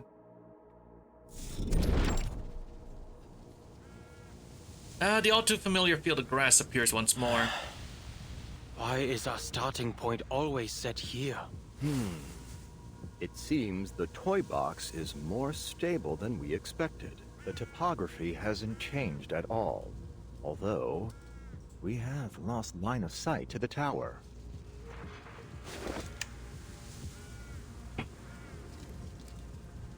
Orug looks to the horizon. The tower spire, once faintly visible, is now swallowed by heavy clouds. Don't worry. We've already located the tower. Through the device, Elizabeth, slightly distorted voice brings them their second piece of good news. Although there have been some slight changes, it still remains northeast of where you are. Just go ahead. We'll sync with your current position and route. Oh, but can we assume that syncing our data out here won't trigger the observer effect? Let's go. Confirming that the core is safe inside the container, he shoulders the weight. Please record the time intervals between the toy box's environmental changes. Data's already been synced. The two researchers wordlessly move northeast. It seems they have both tacitly chosen silence as their safest option. For a while, the communicator is the only thing making any sound. Enigma, Ulrich. The data is starting to fluctuate. The observer effect will most likely begin manifesting soon. Prepare yourselves.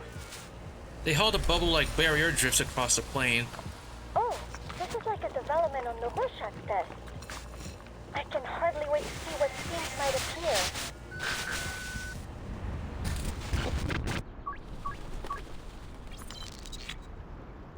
How did we end up here? In the blink of an eye, the plane is gone and they find themselves at the edge of a lake. Environmental changes took 15 minutes this time. No change in the direction of the tower. Sure looks like a nice fishing spot you've ended up in. As if we didn't have enough problems. A lake? What? Do we have to row a boat now? I have no particular fondness for natural environments. I think this one's on you, Adler. Good to see you finally grasp the most important skill of social interaction. Shifting blame. The last time I visited a lake was before I joined Laplace. Admit it, Ulrich. You're curious about them. What happened? The argument is cut short like a television switched off. They are plunged into complete darkness. The data's becoming more volatile. The toy box is losing control. At least the communicator's still working. Enigma feels around inside his backpack and pulls out the core. It has warped violently inside its frame, looking nothing like it did before. Which direction is the tower? It's moved. Current position, unclear. There's no easy way ahead for now, so we'll make a temporary stop here. Check the position again after the next cycle of environmental changes. Wait, Adler. The darkness has sharpened their hearing. There's a rustling closing in from all sides. Looks like we'll have to deal with this first. Alright. Battles can be just as informative as codes. You just have to know how to read them. What odd cipher devices? I suggest we observe how they move first. No, our time is limited. We should take a page from Medicine Pocket's book and take them apart. Good advice, I guess. Let's see. Actually, do this. Computation check. Valid. There we go. In memory of the dead. So obvious. This one's hard to miss. Attack. That doesn't sound good. That doesn't sound good. Another perfect combination of reason and passion. There we go. Easy. You two all right? We've got the data. The tower's new location, it's extremely close to your position. Wait, that's not right. It's on your position. The projector fast forwards again, tossing them into the next frame. Yes, we're under the tower. That certainly saved us some effort. If the toy box's environment is affected by its observer's thoughts, then did we arrive here so quickly because our goals completely aligned with one another? Silo, a wish granter and psychoanalysis machine all wrapped into one. This would work wonders for my survey on arcane skills. Right. Let's get the core into the tower and prepare our next steps.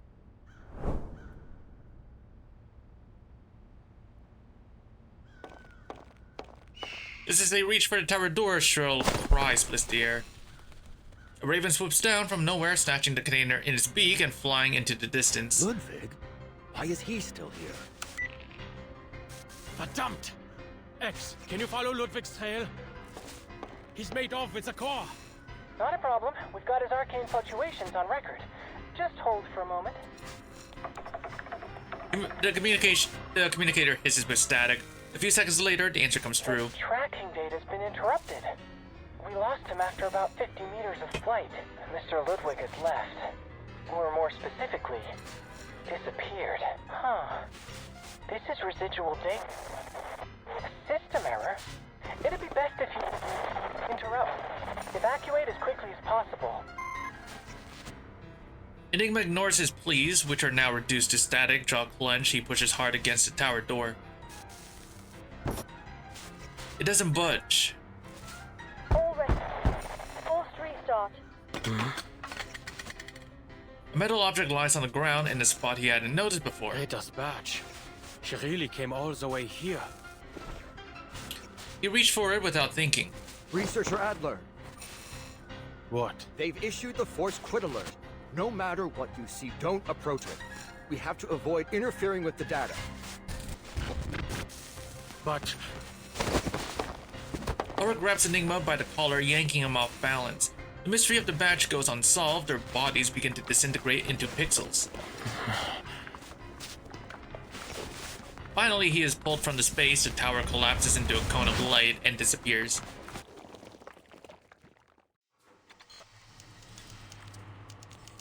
To be continued.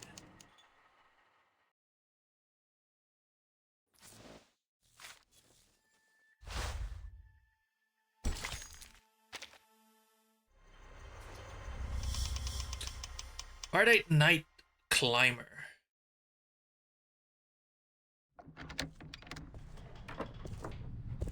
Going mountain climbing again? Where are you heading this time? Watzmann? Nebelhorn? Spain, actually. To the tallest peak in the Pyrenees, Aneto. You just finished a field mission. Shouldn't you take more than a day to recover? I was only helping them establish an organizational system for the Arcanist database in Morocco. And I got plenty of sleep on the plane. What about you? Another late night of research by the looks of it? I've heard the people at Laplace are night owls too. You should fit right in with their schedule. The all-nighter has left Adler looking a little warm, but his eyes are as bright as ever. A genius's best thoughts always come at night. An overly poetic sentiment, to be sure. But I see it as a rational conclusion based on experience.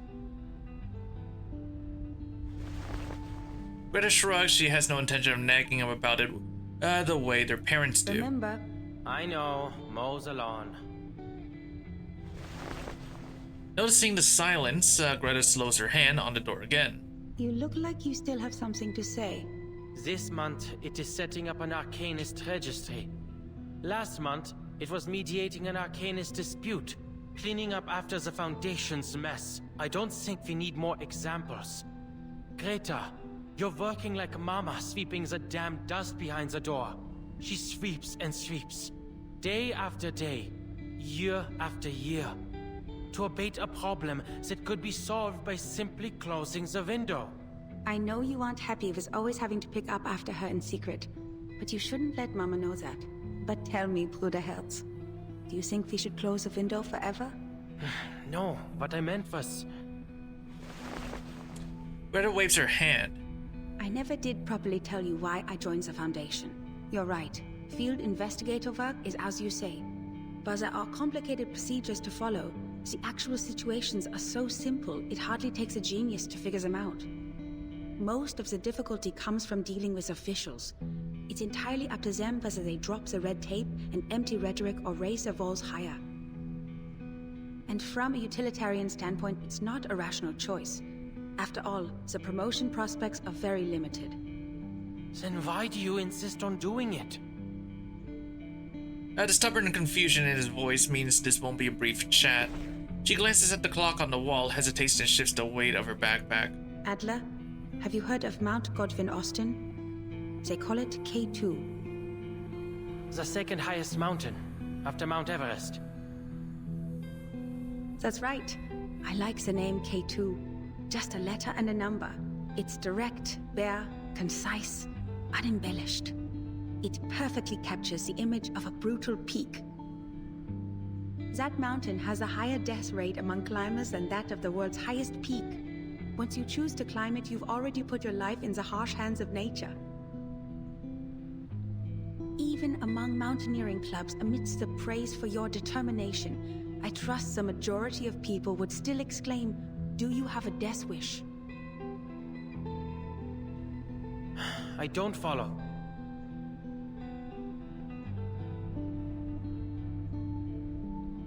The view from the peak of K2, it's different from yours, from the University of Göttingen, or from any other place in the world.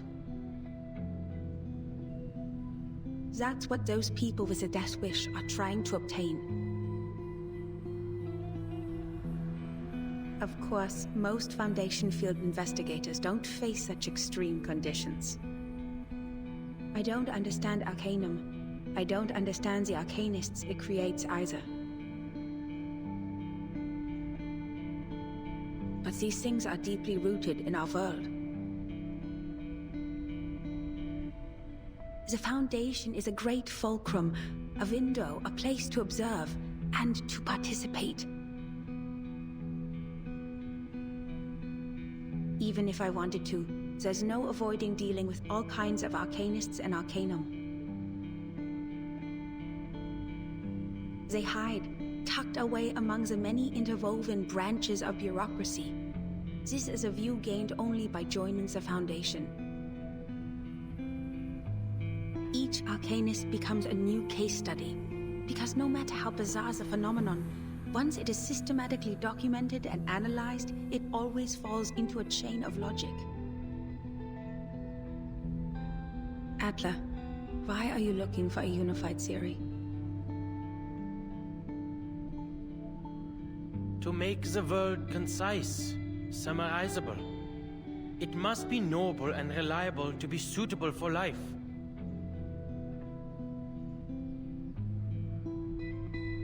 Do you think society can also have such a theory? Something that can integrate all this disordered, chaotic fragmentation and allow Arcanists and Arcanum to find a place among rationality? I believe that's what I'm doing now. I see these endless missions as brute force exhaustive research, like foolishly trying to count every grain of sand on a beach. Once complete, it will give a full view of both humans and Arcanists, founded in rationality and worthy of trust. You could call it Hoffman idealism. It certainly seems to be in both our blood, Bruder Herz. All right. Isn't it by time you left? Greta pays no mind to her brother's embarrassed huff, something else has occurred to her. I heard Laplace is experimenting on arcane skill fusion these days. They plan to distribute equipment infused with the power of incantations to us investigators. I'm not going to put my faith in some inexplicable magic weapon. I expected you'd say as much. Then this might be more your speed. It's a Luger pistol, a regular firearm able to be disassembled and reassembled as you see fit. A pistol? I also have one. It's a Foundation-issued pistol for field investigations. I'd say I already have a solid eye for it. Greta, what kinds of missions are you going on that require guns? While extreme circumstances are rare, they are bound to happen eventually. In those cases, it doesn't hurt to have a gun. That goes for both of us.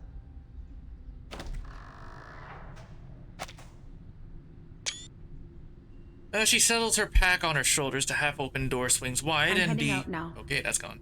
Greta, wait. Time waits for no one, Bruderherz. I have to go eventually. For every mountain in the world, there will always be someone who seeks to climb it.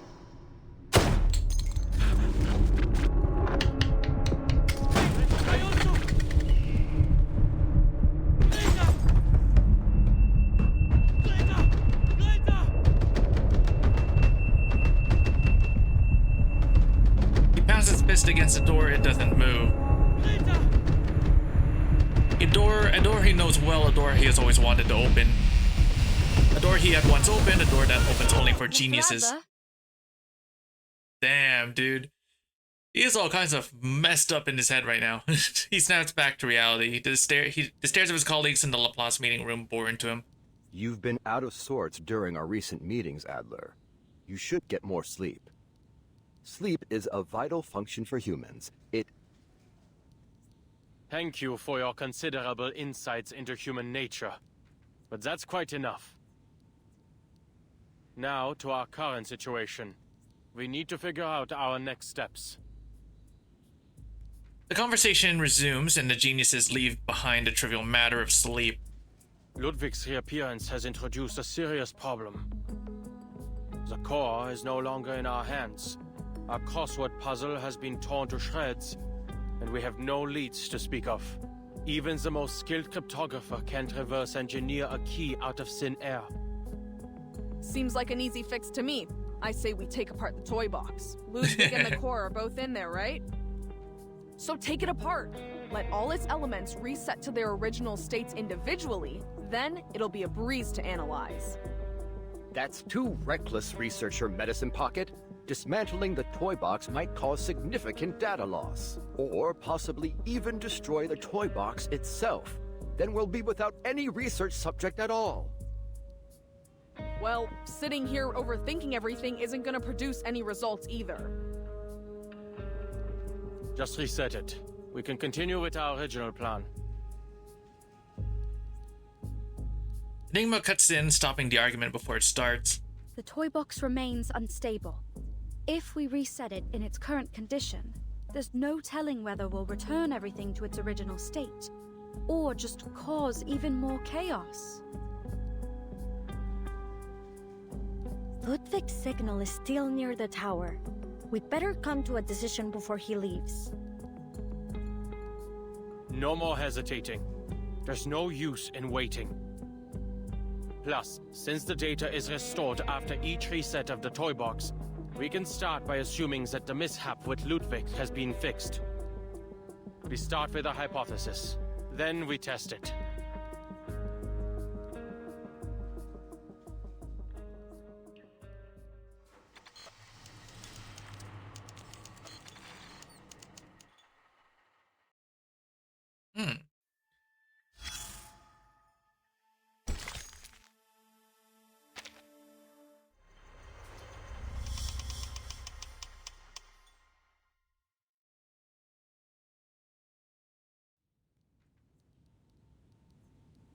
After this reset, we need to limit the changes inside the toy box as much as possible. That is to say, the fewer the people who enter the toy box, the better. It's best we only send one person. I'll do you one better. Don't send anyone in and blow it to Kingdom Come. Researcher Medicine Pocket. Medicine Pocket rolls their eyes and keep talking, unfazed by the warning in Ulrich's tone. Great! A brand new toy box and a brand new chance to fail! Consistently reproducing failed results follows the scientific method too, right? Seriously, none of us even knows what's in there, and you're saying we should send a single person in alone? You're totally fine with that, huh? Leaving all those insane pieces and that psycho Raven for some unlucky bastard to deal with? This doesn't happen often, but I have to say, I agree with Medicine Pocket. Whoever decides to enter will be risking their own safety. Medicine Pocket rolls their eyes again. X and Ulrich have clearly missed the point. Ugh, what I was saying is that we shouldn't be wasting our brain power on this thing. We also need to consider the pieces. They may just be data to us, but to them, this is their entire world. We must avoid destroying it if we can. Oh, my dear Ulrich, I'm moved to pieces. If only the real Storm shared your glowing sense of humanitarianism. Pardon, can I interrupt for a second? Isabeth knocks on the table. I have good news. I've tested the communicator's durability. Although the tower's effect grows stronger the closer you get, the unlucky person entering the box will be able to receive outside help up until they enter the tower. If we aren't giving up on that... That's great! But assigning 100 people to wash test tubes in a lab isn't gonna make the research go any faster. That's all that communicator's gonna give. A bunch of test tube washers. Don't say that. If you gave me 10 research assistants who understood the Lane-Emden equation, I'd be pleased no matter what. For once, Enigma listens. He waits until Isabeth is done before he speaks. What I meant is that I will go. You're a human, Adler. And at the end of the day, that toy box runs an Arcanum. Thank you for the reminder, Bottle Brain.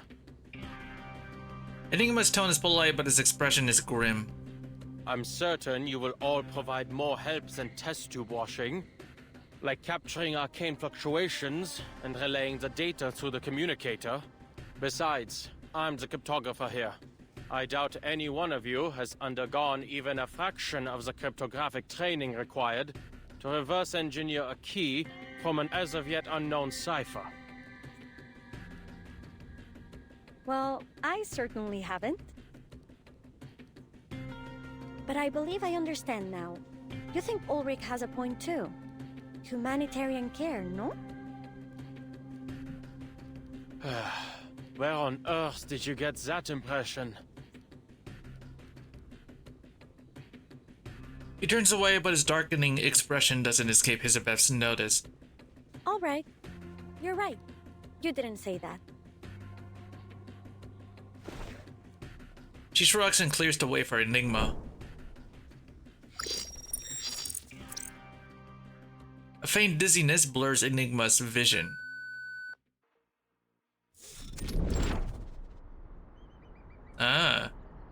Everything has changed.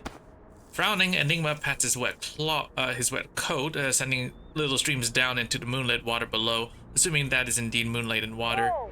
Look at that ball of light in the sky! Huh! I'm starting to like this place. I'm afraid that's this toy box's version of the moon. He pulls himself upright against the knee-high silver lines and wades unsteadily toward the shore. Hey, those fir trees over there look like snowflakes. Why don't you tell me something I don't know? Alright, I just thought some talk on Koch curves might lighten the topic. Can anyone tell me how to mute this thing? Enigma distances himself from the communicator as another wave of commotion erupts on the other end. A moment later, Ulrich's calm voice comes through. Understood. Researcher Pointer and I will strictly control the other's input as requested.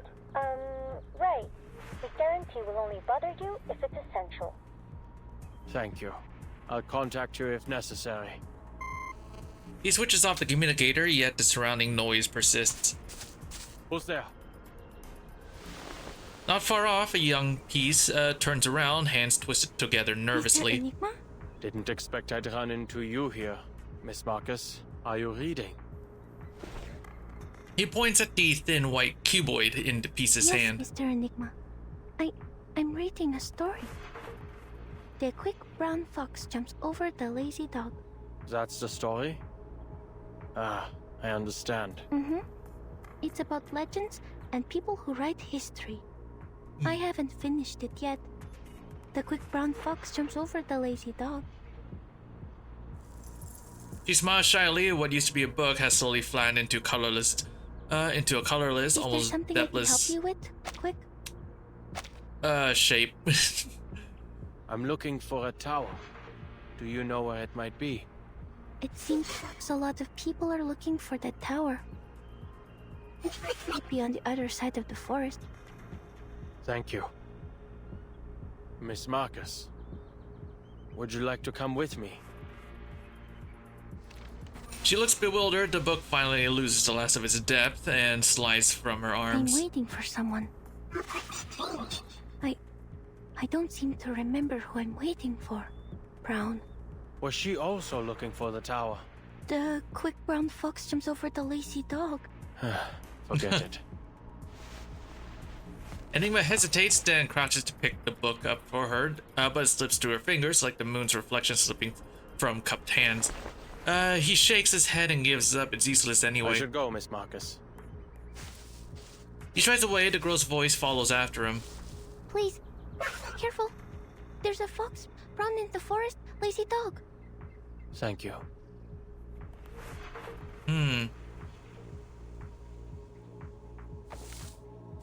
Following the piece's direction, Enigma squints into the distance. The white tower's spire rises above a sea of treetops. How wonderfully eye-catching.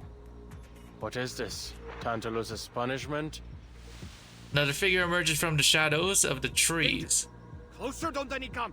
Wait. Don't any Sure.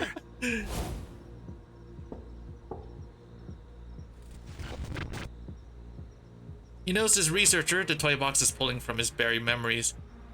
It's me, a tiny, insignificant cryptographer. It's a pity we've never worked together. The communicator rings again, whether it's at the worst moment or the best one, he can't decide. How bad is it? He subconsciously reaches into his pocket. The metal tube is caught against his fingers. Oh, fine. Just a piece who's gone mad.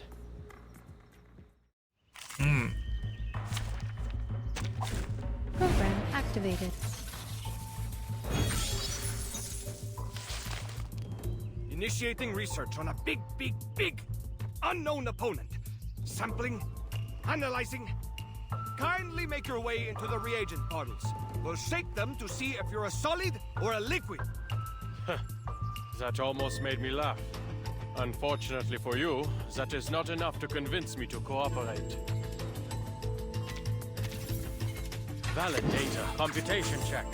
Charging. Another unsolvable clue. This one's hard to miss. Cherish life. The light that illuminates all. Please, go ahead. There's the...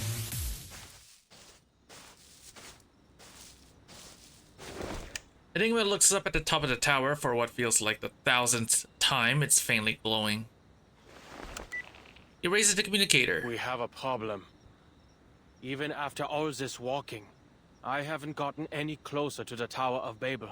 If anything, it appears to be going farther and farther away.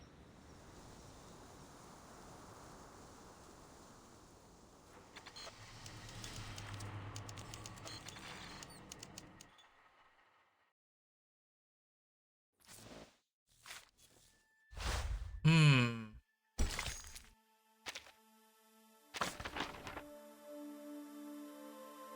7, 10, 11.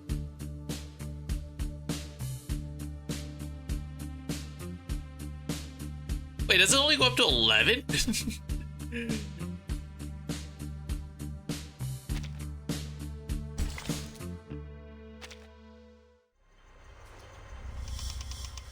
Does it not go up all the way up to 20 like normal? Damn, okay, so yeah, this really is a short one, huh? We're all quite used to the language disorder by now, so that isn't much of a problem. And there isn't much need for him to communicate with anyone. But what does concern me is that moving tower. A brand new variable. What was it again? There was an expression I heard when I was trying to research Keeperina's and Nameday's arcane skills. Oh, that's the one! People can only borrow language. They cannot reach the reality behind it. We need to start considering the possibility of evacuating Adler early. I doubt he'll agree. Then prepare to evacuate him by force, if necessary. From what we've seen so far, the situation is far worse than predicted. Not only has the language disorder encompassed the whole toy box, but it's starting to leak out of it too. Uruk gestures to Hisabeth. The silver patterns on his uniform are slowly fading. She examines him carefully and reaches a quick conclusion. Oh, you're right. You have been standing closest to the box. She exchanges a look with Ulrich and picks up the communicator. All right, I'll tell him. Saves the two of you from bickering again. Adler, can you hear me? Why is reality glitching?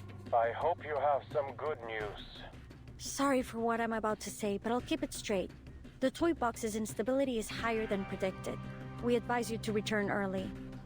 If you can't retrieve the core soon, we'll have to use our backup plan. Blowing up the box.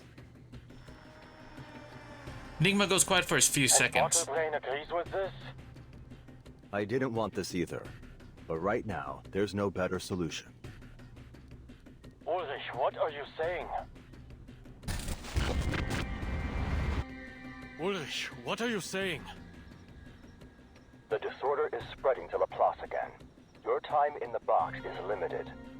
And according to the LSCC safety management regulations, ensuring your safety is the higher priority.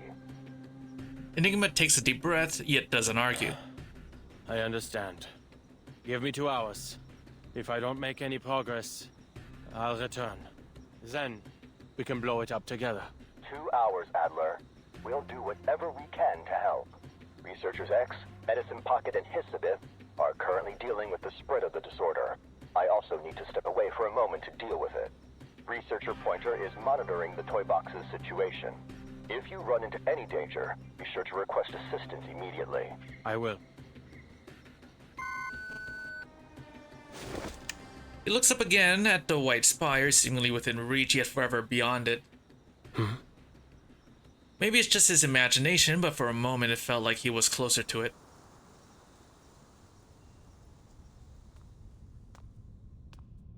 The journey that follows is too quiet, almost dull. The only thing Enigma can do is note the changes in the surrounding scenery.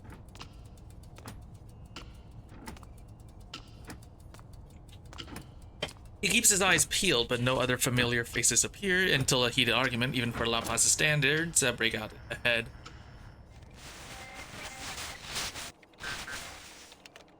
A researcher and an administrator argue on opposite sides of a desk in a strange yet somewhat familiar scene. I am not redoing the material reimbursement. Then you can choose not to submit it. But I must remind you that the reimbursement deadline is this Friday. Enigma feels familiar irritation itch at him as the argument dredges up his own unpleasant memories. The plasma extract has extremely potent side effects. Laplace ought to tear down the building and install turf. Huh? The researcher suddenly draws a gun on his colleague. Perhaps he doesn't think of him as one. Are you done? You're wasting Laplace resources.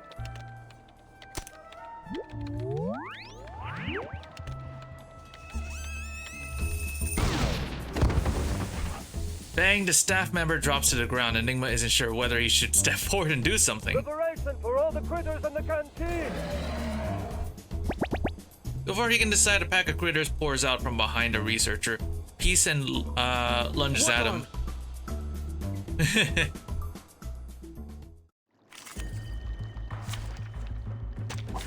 There is time still to avoid this fate. After I leave, I need to supervise X's experiments on critters more closely. I don't want to deal with this kind of thing on the outside too.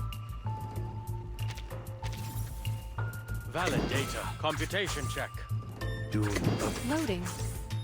Another unsolvable clue. A flood of information. In memory of the dead. Eliminate target. And now, to return to my long-term... Stopping them isn't difficult. After so many explorations, Enigma has grown used to it. The communicator's ring interrupts his mulling over the sudden change. We're back. This time the disorder's symptoms are visual, nothing too serious. It's a shame you can't see us right now. gathered around the toy box with symbols floating around our heads. Enigma pictures it and can't help but rub his temples. What's the situation? Nothing much to report.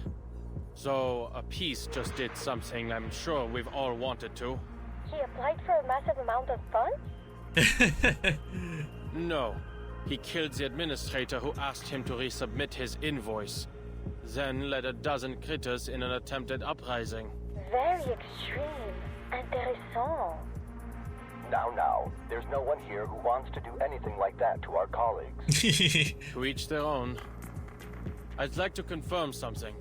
You just returned this moment, yes? Was anybody thinking about invoices, the canteen, or anything related to Picasma candy just now? Hey, why all the questions? Mr. Enigma, this isn't exactly the time for a workplace interview. Come on, stop the chatter and tell me, quickly! Oh, you mean you think our observations out here are having an impact in there? Right. The approval you owe me, it's still in the back of my mind. You already got it, right? The bottle of Procrasma? That's the one. His hypothesis is confirmed. Now, I need you to give me some time. Stay away from the box. Do not observe my movements. I see. We'll avoid any eye contact with the toy box. Remember, we have forced evacuation measures in place, Adler. Silence follows. Enigma holds its breath and watches. As expected. The critters slowly disappear and the blood-covered researchers shuffle back to the, to the desk, and now simply some grids. Hey pal, coming through. Sorry, need to reorganize all these receipts ASAP. You heard him, didn't you? The deadline's Friday. Don't your projects need reimbursements too? Thanks for the reminder, but my team is still waiting for funding approval. Ah, must be tough. Hang in there. He pats Enigma on the shoulder, then limps toward the far wall where there should be a lab. Ulrich, I assume you've also come to the same conclusion. The correlation between the degree of observation and the toy box's abnormalities. Exactly. Put this down in your report. The reason I made you all leave wasn't because I harbored any ill will toward my colleagues. As we all know, every new observer adds a degree of freedom. The higher the degree of freedom, the harder it is to converge at a single point. Someone wants to see a dark room, so they turn on a flashlight. But if 10 people in different corners of the room simultaneously turn on their flashlights, between all the beams of light, not one of them can see clearly. This we understood. But what we failed to account for was the light shining through the window, the people outside the room. Not only do those who enter the toy box increase interference, but so too do those who observe from the outside. The communicator goes silent. Clearly, Ulrich is thinking. An astonishing conclusion, Adler. But it's a line of thought worth testing. Do you think 2 hours of basic cryptography training would be enough for one of our colleagues to enter the box and take your place? No need to complicate things. We can cut off communications now. What did you say? Turn off the flashlight, and the room will return to its original appearance. Every flashlight, including my own. Let me remind you again. You're not an arcanist. You can't detect the arcane fluctuations in the toy box on your own. Yes, I can. Although the effects won't last for long. He pops open a metal tube in his pocket. I still have faith in science, even in an era where rain falls in reverse. It's reliable by nature. Systematic, comprehensive, replicable. As for Arcanum, I may as well make the most of it while it's mine to use. Thankfully, its basic applications don't require deep understanding. I'll ensure my own safety. A rare silence follows from the other end of the communicator. As the candies drop into Enigma's palm, the reply finally comes. Of course. You're an exceptional researcher, and our greatest cryptographer. You still have 30 minutes, plus the 2 additional hours we've approved. Best of luck. See you soon, Adler. See you soon, Ulrich. He nods and hangs up. He's on his own now. Enigma draws a deep breath and closes his eyes. Not to observe, but to sense.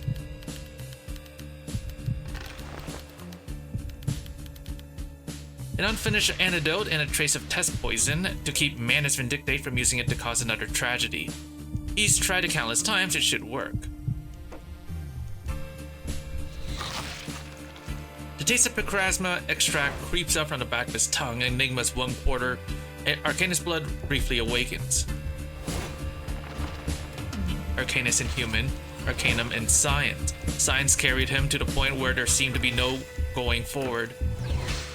Arcanum has allowed him to touch the faint glimmer of light in the cracks. In the deepest dark, there's a soft knock on a brick.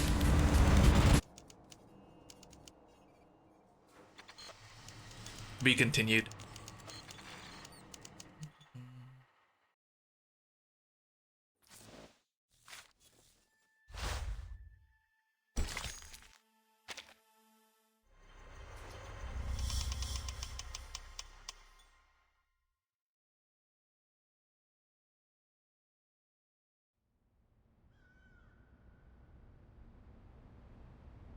What an absurd experience, using my eyes to gauge the distance.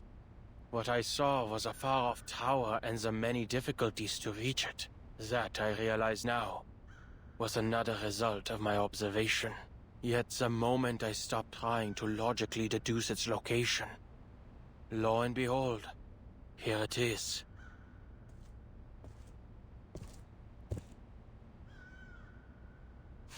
He touches the white wall before him as if to confirm it's really there. If Arcanists truly live in a world of such unpredictability as this, it's little wonder many think they have mental problems.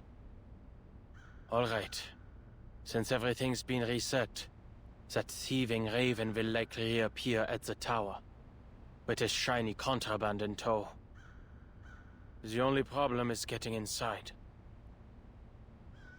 Where a door should be, there is only a wall.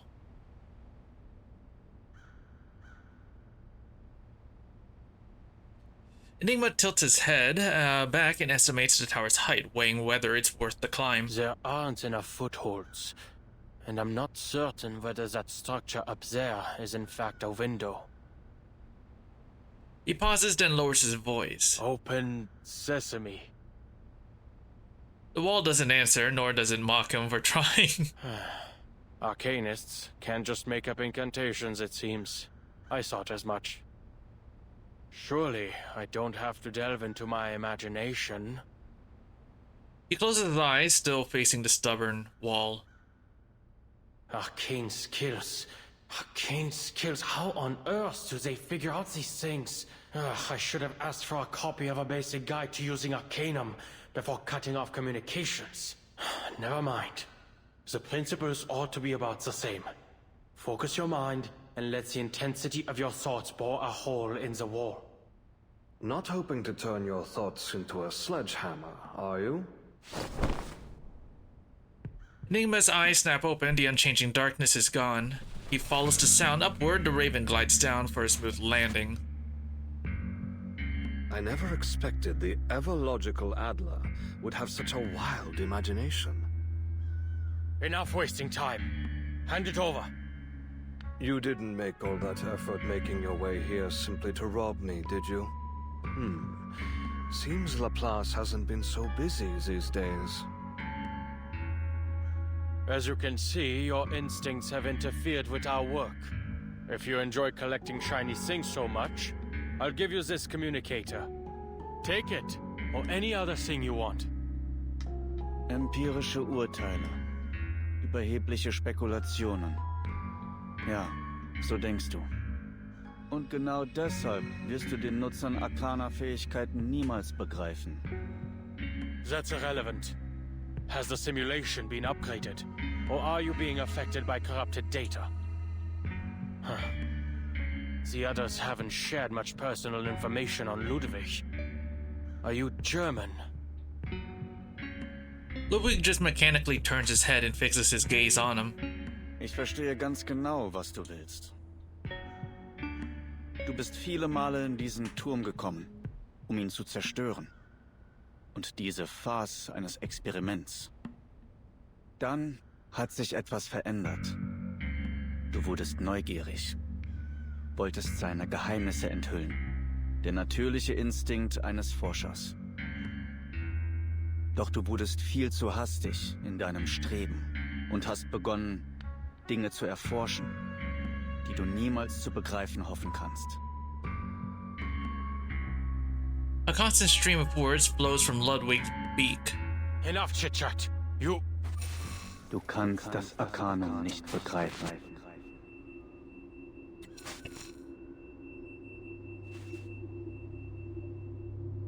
Stop! He finally understands the source of his discomfort. He has never sensed arcane fluctuations before, not until now.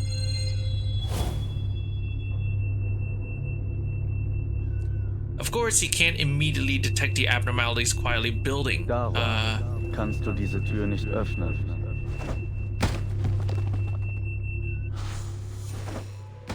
Enigma grabs the communicator and throws it at the Raven, who effortlessly dodges with a flap of his wings. You're the one interfering with my experiment, Researcher Adler. I need the core to help me unveil the mysteries of language. In fact, not long ago, I made a rather decent discovery. Another flap of black wings, and Enigma notices data flowing across them. Their silhouette begins to melt away, giving way to the cold gleam of metal beneath. Was that hypnosis? A curse? Or a prophecy? All that nonsense, and yet nothing has come of it. Most likely needs time to activate. Enigma checks his timer. There's still half an hour left. Enough time to get you out of my way. I need the core. It stays here. Ah, okay, let's see. Practice validates theory. Whoa. Alright. Deine Einmischung ist der eigentliche Beweis dafür, dass die Erschaffung einer perfekten Sprache notwendig ist. Dieser Kern wird es mir ermöglichen, die schmutzigen Fehler der Sprache zu eliminieren. Keine Abhängigkeit mehr von Kontext oder Erfahrung. Keine Mehrdeutigkeiten oder Missverständnisse mehr. Wenn die Entropie ihr Minimum erreicht, kann durch Sprache eine wahrhaft präzise und tiefgreifende Form der Selbstexpression erreicht werden. Und so wirst du schließlich vollständig begreifen, was ich beschrieben habe. If you'd just surrender the core, there would be no reason to fight. Ich werde mir dein weiteres Geschwätz nicht mehr anhören. Computation check. Doing awaits within. Valid data. Charging. Secure channel created. Do not let yourself go now. A flood of information.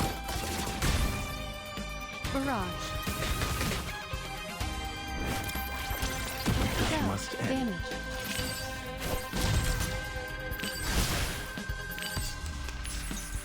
Am Ende bist du nichts weiter als ein weiteres Datensegment. Unfähig, dich an diesem Ort der Entropie zu erhalten. Die Konsequenzen kollidierender Daten. Ich sollte besser einige stabile Datenübertragungskanäle einrichten. Zum Glück habe ich noch etwas Zeit. All right. Let's do this. I want to see his. I want to see what his alt looks like, right? To this misery. All right, time to crack some codes. I'll handle the tech support. Befreie dich von den Grenzen des Geistes. That's cool. Sacrifice holds meaning only in its morning. Life is delicate and easily lost.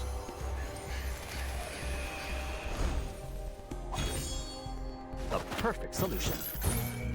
Decode complete. It must end.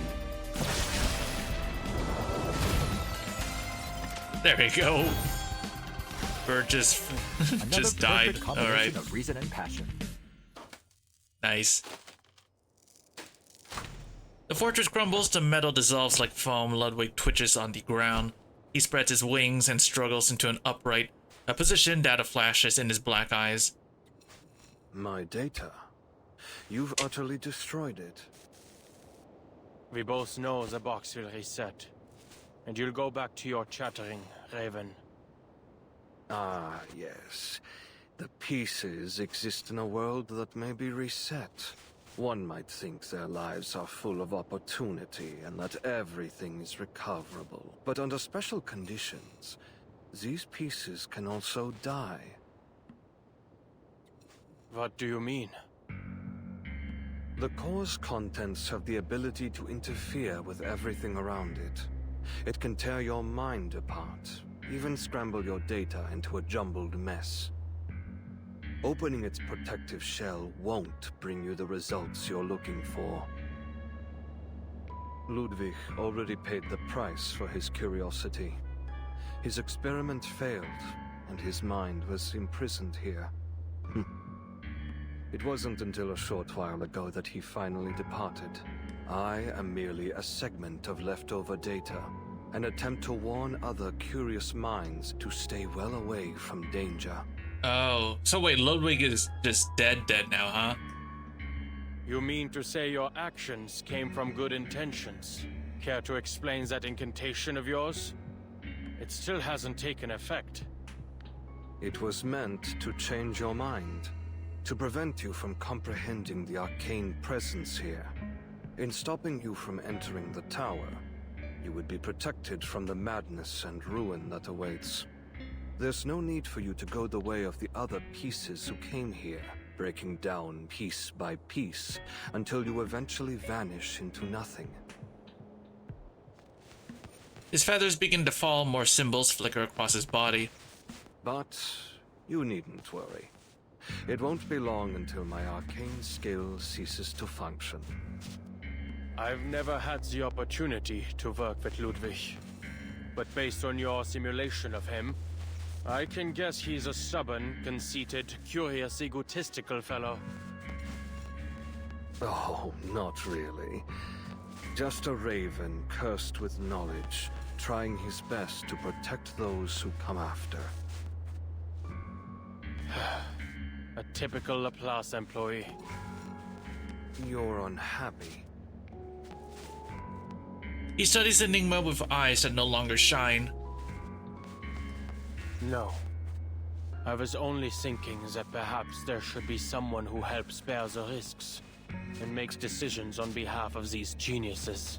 Working alongside colleagues with no understanding of lab safety protocols comes at too great a price. Having a branch director go missing for so long must have certainly affected productivity. Ludwig catches the anger in his words and the trace of grief beneath it. He tries to move past both. But you and I have never worked together. Enigma checks his timer again. We've been colleagues for the last 10 minutes. You're not going to heed my warning, are you? You're still going to remove the core to satisfy your curiosity. I am going to take it. Because I want Laplace to remain a place for people like you. Someone has to do something. Ludwig nods. What a coincidence. Some of the previous pieces who came here said a similar thing. Their data was also destroyed. Unless new data is uploaded, they'll never appear in the box again. I'm not entirely sure what to call it. I hope you'll forgive me for presuming it as death, which, I believe, is precisely what I'm experiencing now. Farewell, my colleague. I wish you all the best.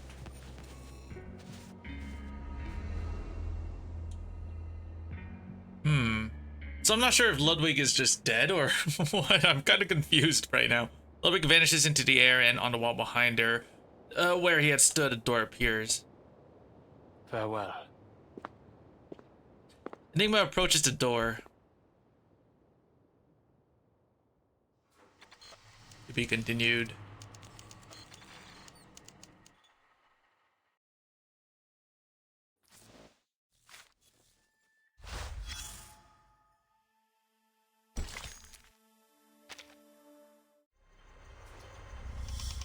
Part 12, That Endless Green.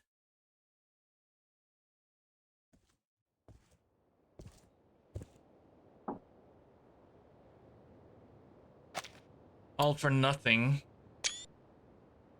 Next time a colleague disappears without a trace, they'd better leave behind more clues first. Not even a crack. This is... Knock it open. This is the only visible path. locks. Knock it open. No signs of arcane skills either. Prove yourself, knock it open. But to whom? Greta's been here. She found a way through. Why surrender everything about yourself to something else?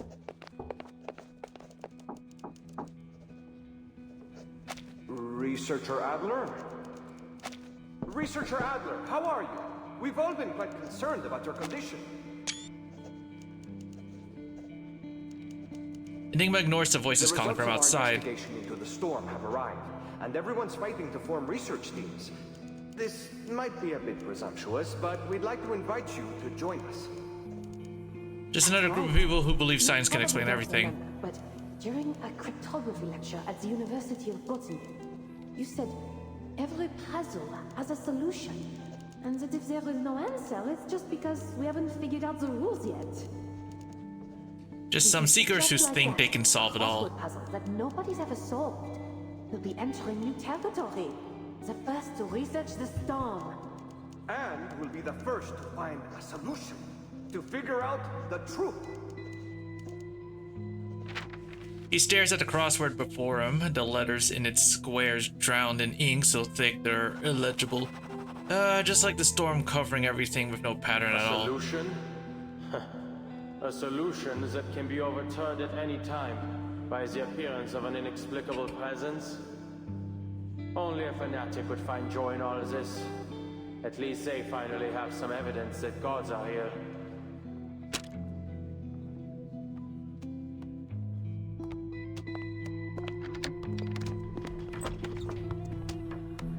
I hear they've given you a nickname, Bruderherz. Enigma. You must admit your colleagues have quite the sense of humor. And taste, if you ask me. She sets down a stack of files. You may be helping with some decoding work in here, and somehow turned me into your personal news and paper delivery girl. But this house isn't a laboratory, nor your dorm, and it's certainly not an emergency shelter. There is no harm in returning to a normal life. I'm listening. No, you aren't. Enigma sighs and sets down the squash ball in his hand. All right, fine. I'll say what you want me to say. How's the situation outside, Greta? Everyone must be very busy. They've given up on sending smart robots to my door, and they haven't asked me to join their various research teams for quite some time. Has the storm research had any new breakthroughs? Is everyone in high spirits? Busy coming up with great ideas? She's quiet for a moment and shakes her head slightly. Another storm hit. It was sudden. I heard there were researchers gathering data outside. They didn't make it back in time. The situation as a Foundation isn't much better.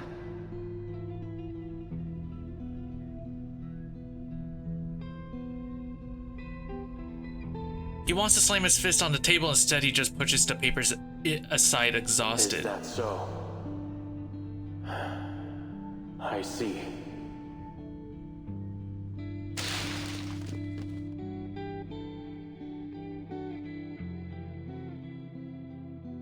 There must be a reason, something that has driven you here to stand before the door to demand a response that has never come. Self-expectations. I've attended lectures at Laplace. Their researchers firmly believe they can discover the truth. It's utter conceit. But that's the way it should be. Others' expectations.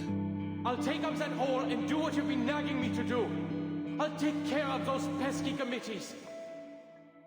But just so you know, I'm not doing this for the higher-ups who look down on us, but for the people who look up to us from below. I wish to change everything. Because I want Laplace to remain a place for people like you. Someone has to do something.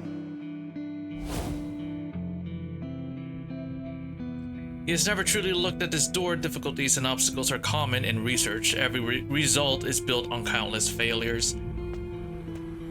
For the first time, he takes a few steps back to get a clear look at this old enemy, the one he has been wrestling with for as long as he can remember. I should have done this a long time ago. No. No need to speculate on how the past could have gone. There's an excellent opportunity. Right here and now. The Bakrasma extract is wearing off. His heartbeat pounds in his ears as everything he perceives slowly returns to what it was. Everything inside the toy box changes with observation. It faithfully recreates my every thought, perception, and idea. Maybe it's the side effects of the extract, maybe it's the absurdity of what he sees and how unsurprisingly it all is. The searing pain rises behind his eyes. Turns out, there was no wall around the door after all. An unknown darkness engulfs him. He steps forward with ease. The place where his toy box journey began, the place where it ends, every journey began at this field. He recognizes the feeling of the grass beneath his boots. Back where I started. Not bad. Parting the blades, he makes his way toward the center. The core rests there in the grass, waiting for the next stubborn seeker to pick it up. The core can read one's thoughts and make the toy box manifest whatever one desires most. I wanted to create a language without limits, a language everyone could understand and use. And so, it rebuilt the Tower of Babel for me. It is far too powerful. If you take it, you'll be engulfed by it. Something about... It's clear you've made your decision. I'm powerless to stop you. I can only wish you the best of luck, and hope you stay true to your convictions. If I had the time, I'd like to have witnessed what it creates for you.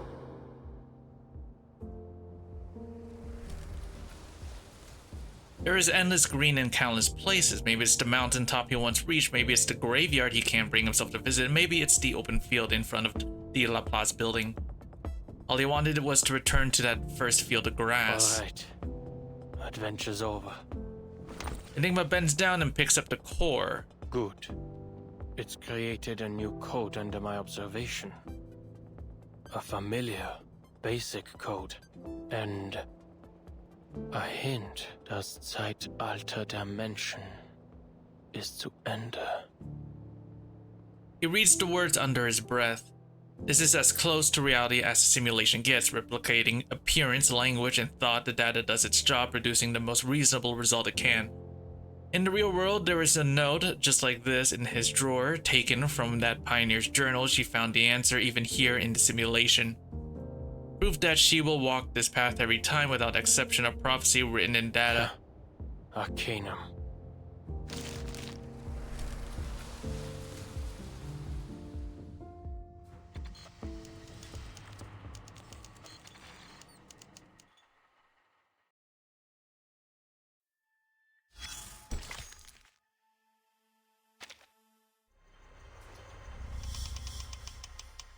Our 13 fellow travelers.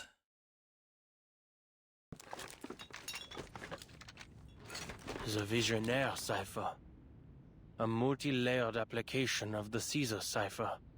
In this scenario, using Kazeski's test to reverse engineer the key from known ciphertext is the most suitable approach.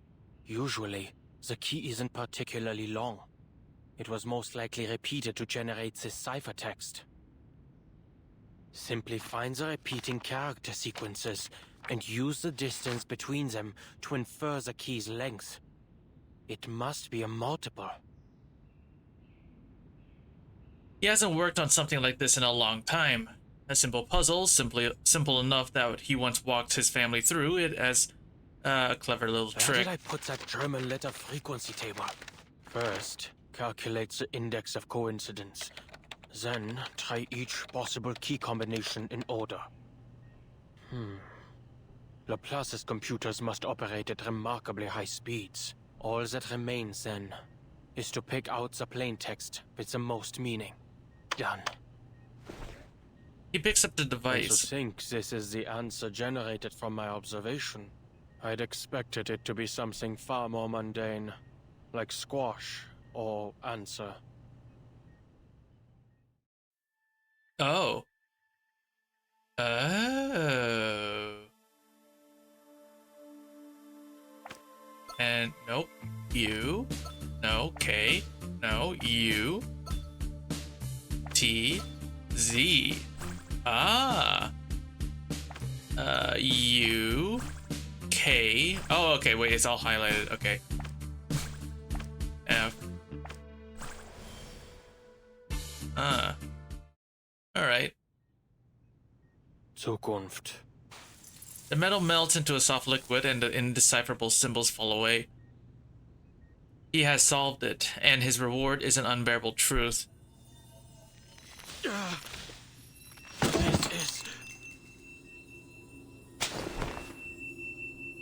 He can no longer see the arcane glow, yet the burning behind his eyes returns all the same. His vision blurs, his arms begin to tremble, everything around him collapses, and we're like a crushed cardboard box. These intense arcane fluctuations. I've seen them before. Verdammt. First, I need to... The metal returns to its original form. The secret was revealed for only a moment, but that moment was enough. The lock isn't there to keep the knowledge in. It's there to protect those too ignorant to survive it. I must have seen something like this before. I'm... Yes. It was when they tried to read that incantation aloud. First circle. Oh.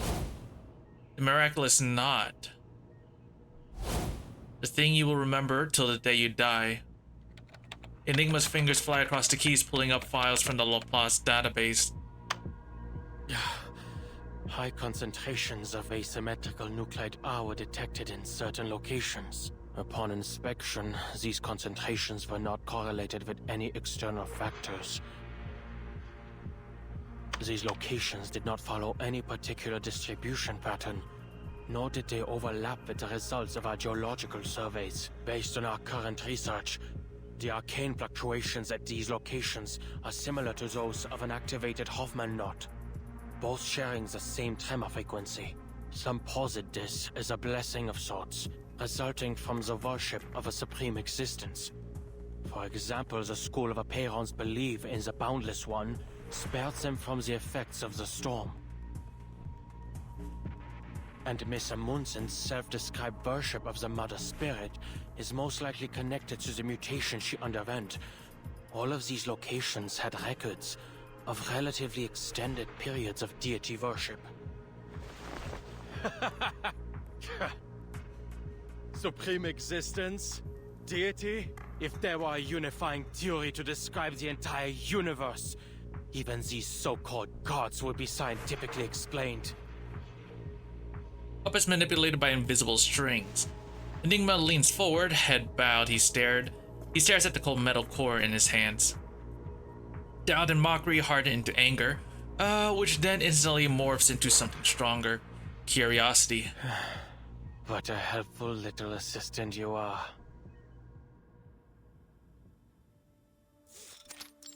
In the suitcase. The news you brought back was very interesting, Simone. Madame Z has always maintained a cooperative attitude toward Laplace. It should have come as no surprise to you. The glowing bar of her eye flickers. This is the latest expression Madame Lucy has learned, roughly the equivalent of a human wink. Data analysis has shown it can lighten the mood and convey warmth, making it particularly well suited for conversations between friends. I did not expect Laplace would receive such unique research materials. The details contained in the core of that toy box have created a new basis for greater exploration and research into the storm. Perfecting the immunity ritual has become a more likely possibility. The report also mentions that researchers Adler and Medicine Pocket collaborated to develop an antidote for Picrasma extract. I did not use the wrong names, correct? Correct. Your data loss has alleviated considerably. Although a significant portion of data still remains irrecoverable with our current abilities, it's only a matter of time until we find a solution, Madam Lucy. Good. Then, I will apply for some even more complex research tasks when the time comes. She nods seriously. I have finished composing a response to researcher Adler's letter. First, the antidote is undoubtedly an invention with immense practical value, allowing Picrasma extract to be used to greater effect. However, their testing methods went against regulations. They have violated Articles 51 and 106 of the Laplace Laboratory Code of Conduct. While I congratulate researcher Adler on his official appointment as director, I must also warn him that he will appear on this month's public notice board for these violations. In other words, everyone will see his appointment and his breach of regulations announced side by side. Based on my estimates, this has a 92% chance of occurring, approaching certainty. Simone smiles. There is something else I do not. Does Laplace currently have a large surplus of paper? All this information could have been relayed via communication device.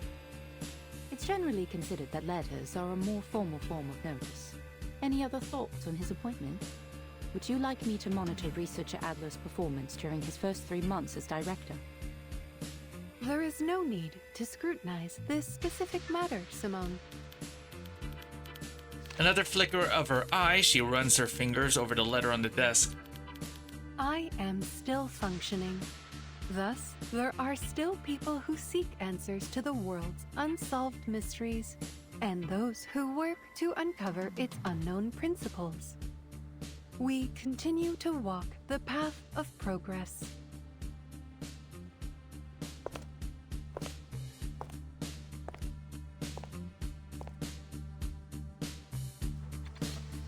To be continued.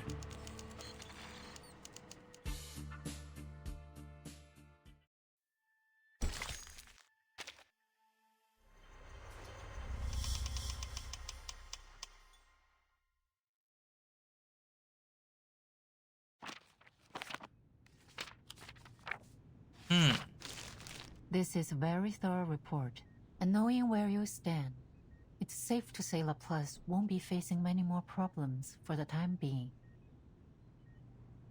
She flips through the files and nods. Our research will continue until we uncover the truth behind the toy box. After we establish the toy box research group, I'll be sure to submit more detailed reports of our results. What you have there is far from our final conclusion on the subject, or on our collaboration with the Foundation. But between compromises, the soon-to-be director has learned how to hold his ground.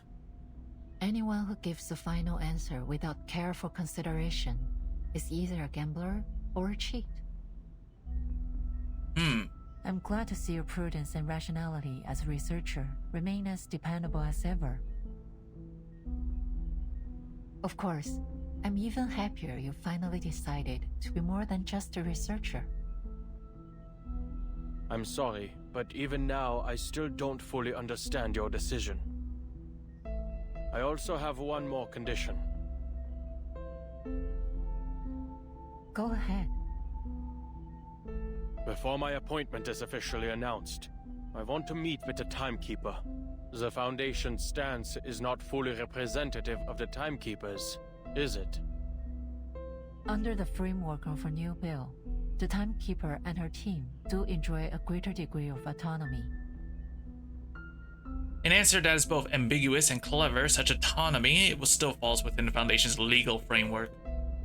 Regardless, this isn't a difficult request to fulfill. Laplace's research findings have made many major contributions to the Timekeeper's operations. Rebuilding trust during this period of turmoil is essential. You've become quite proficient at all this. And I'm just finally starting to get used to it. Maintaining Laplace's independence, meeting with the Timekeeper. Is there anything else? Enigma is quiet for a moment.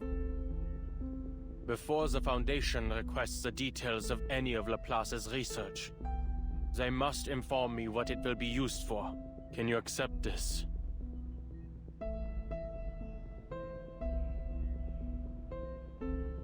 The Foundation has never deliberately concealed anything from Laplace. We've always guaranteed your right to know. Yes, but the reasons they provide could easily be half-truths, or arrive late. I don't mean to make your life difficult, but you know better than I the reality of how the Foundation operates. Judging by your reaction, you can't make that promise. I expected as much.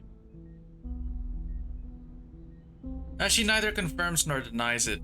I have no other requests. Aldosanda's meetings finally proved her worth, the strategic concession, a classic among expert negotiators. Not to mention to get anything specific, but to make a point. Very good. She pauses. You'll be notified of the official appointment within a week, after which it will be announced to every department. Hopefully, we won't run into any trouble. She glances around the room. You have a lot of paperwork ahead of you. Why not start with a tidy up? Some advice from someone with experience.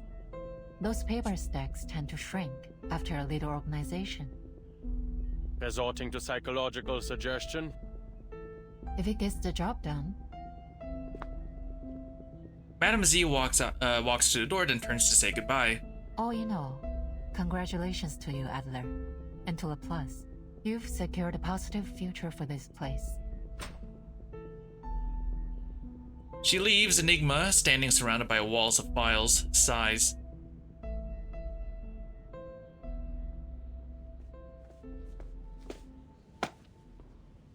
Enigma stops outside the meeting room door.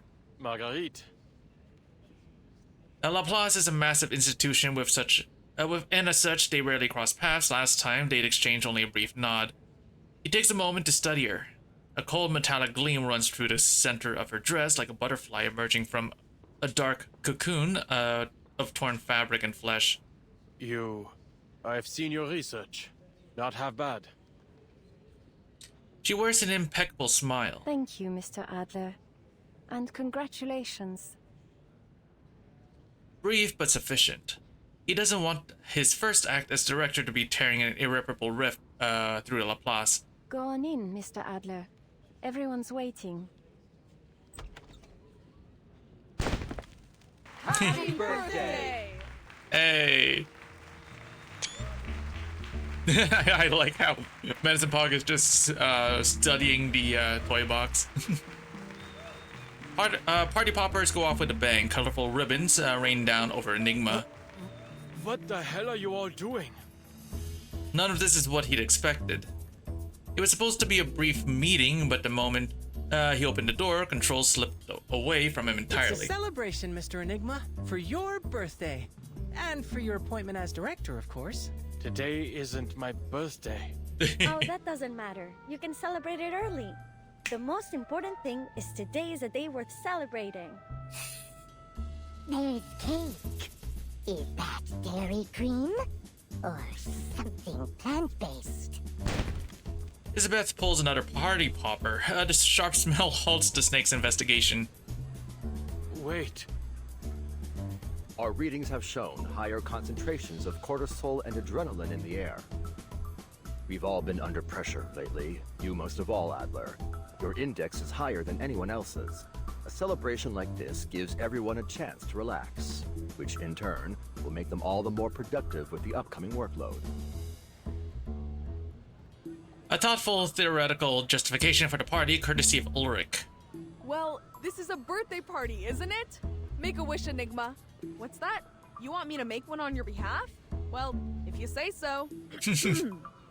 I wish, more than anything in the world, for my approval form to pass today, I need to sample the outer material of the toy box. Denied. Your plasma consumption research already jumped the queue. And we need to maintain the structural integrity of the toy box. Medicine Pocket rolls her eyes and drifts toward the toy box on the table anyway. Hey, step away from the box. No. This party seems to have given these geniuses an excuse to run wild. No one cares anymore what the meeting was supposed to be about. Listen up! He raises his voice, helpless, and his brilliant colleagues finally spare him a moment of their attention. As you all know, I will be serving as Laplace's director. X gives an approving whistle. Sans blague, you don't say. We were hardly surprised by the decision. You'd already been doing the work for quite some time. All this goes to prove that, even though you needed some time to adjust, Madame Lucy's judgment was correct.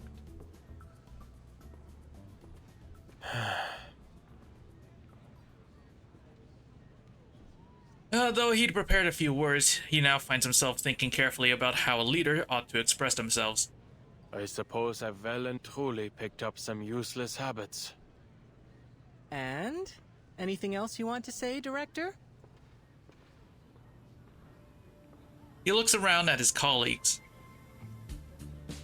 Objectively speaking, they are all gifted, yet in wildly different ways. Subjectively speaking, they are a handful. But they all share the same belief.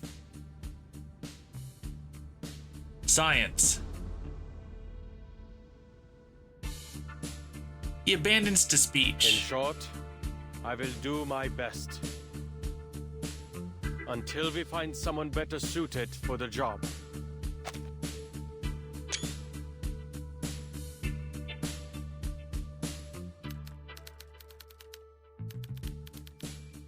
The end. That was nice. I like this story. It's short though. I wish it was a little longer. But it's a nice story. You get to see more about Enigma and his past a bit, right? Yeah. Diejenigen, die nicht vom Sturm geholt werden. Wohin gehen? Eine Frage, die noch immer unbeantwortet bleibt.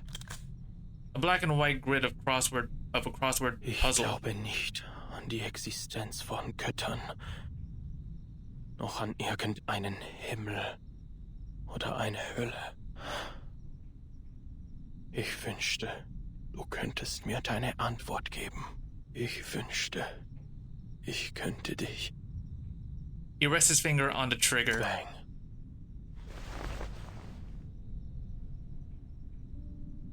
The age of humans has come to an end. But you can continue living. A fine pistol, a birthday gift. A memento. A beginning. In our new age.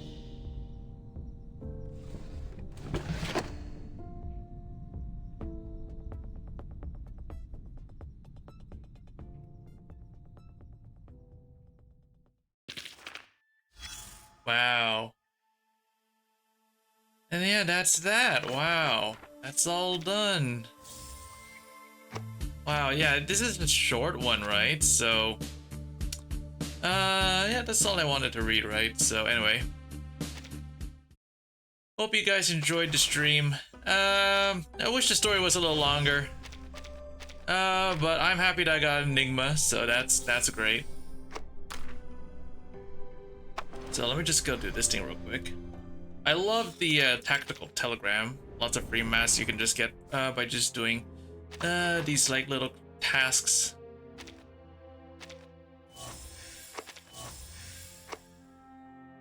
Oh wow, what's this? Spathodius Epiphany. I haven't gotten that one.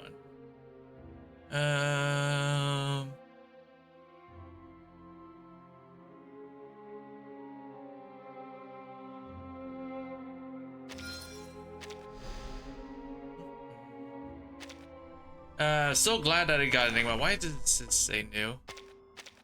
I already have Barcarola. Let me see here. How much pulls do I have now? That's 94 plus the 13. Okay, so gotcha.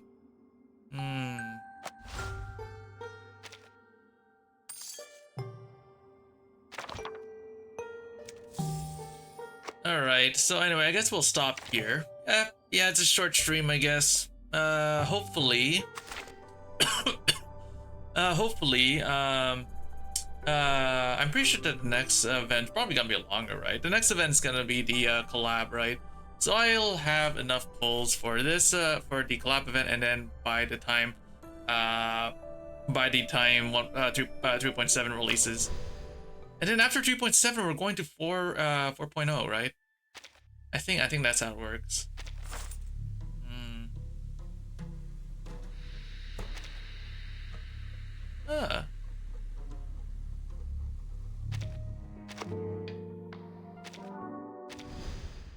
Anyway, hope you guys enjoy the stream, and I'll see you all tomorrow. Yeah, tomorrow. What are we doing? I think it's Neverness, right? Pretty sure. Maybe. We'll see. Anyway, hope you guys enjoy the stream, and I will see you all tomorrow. Yep. Bye.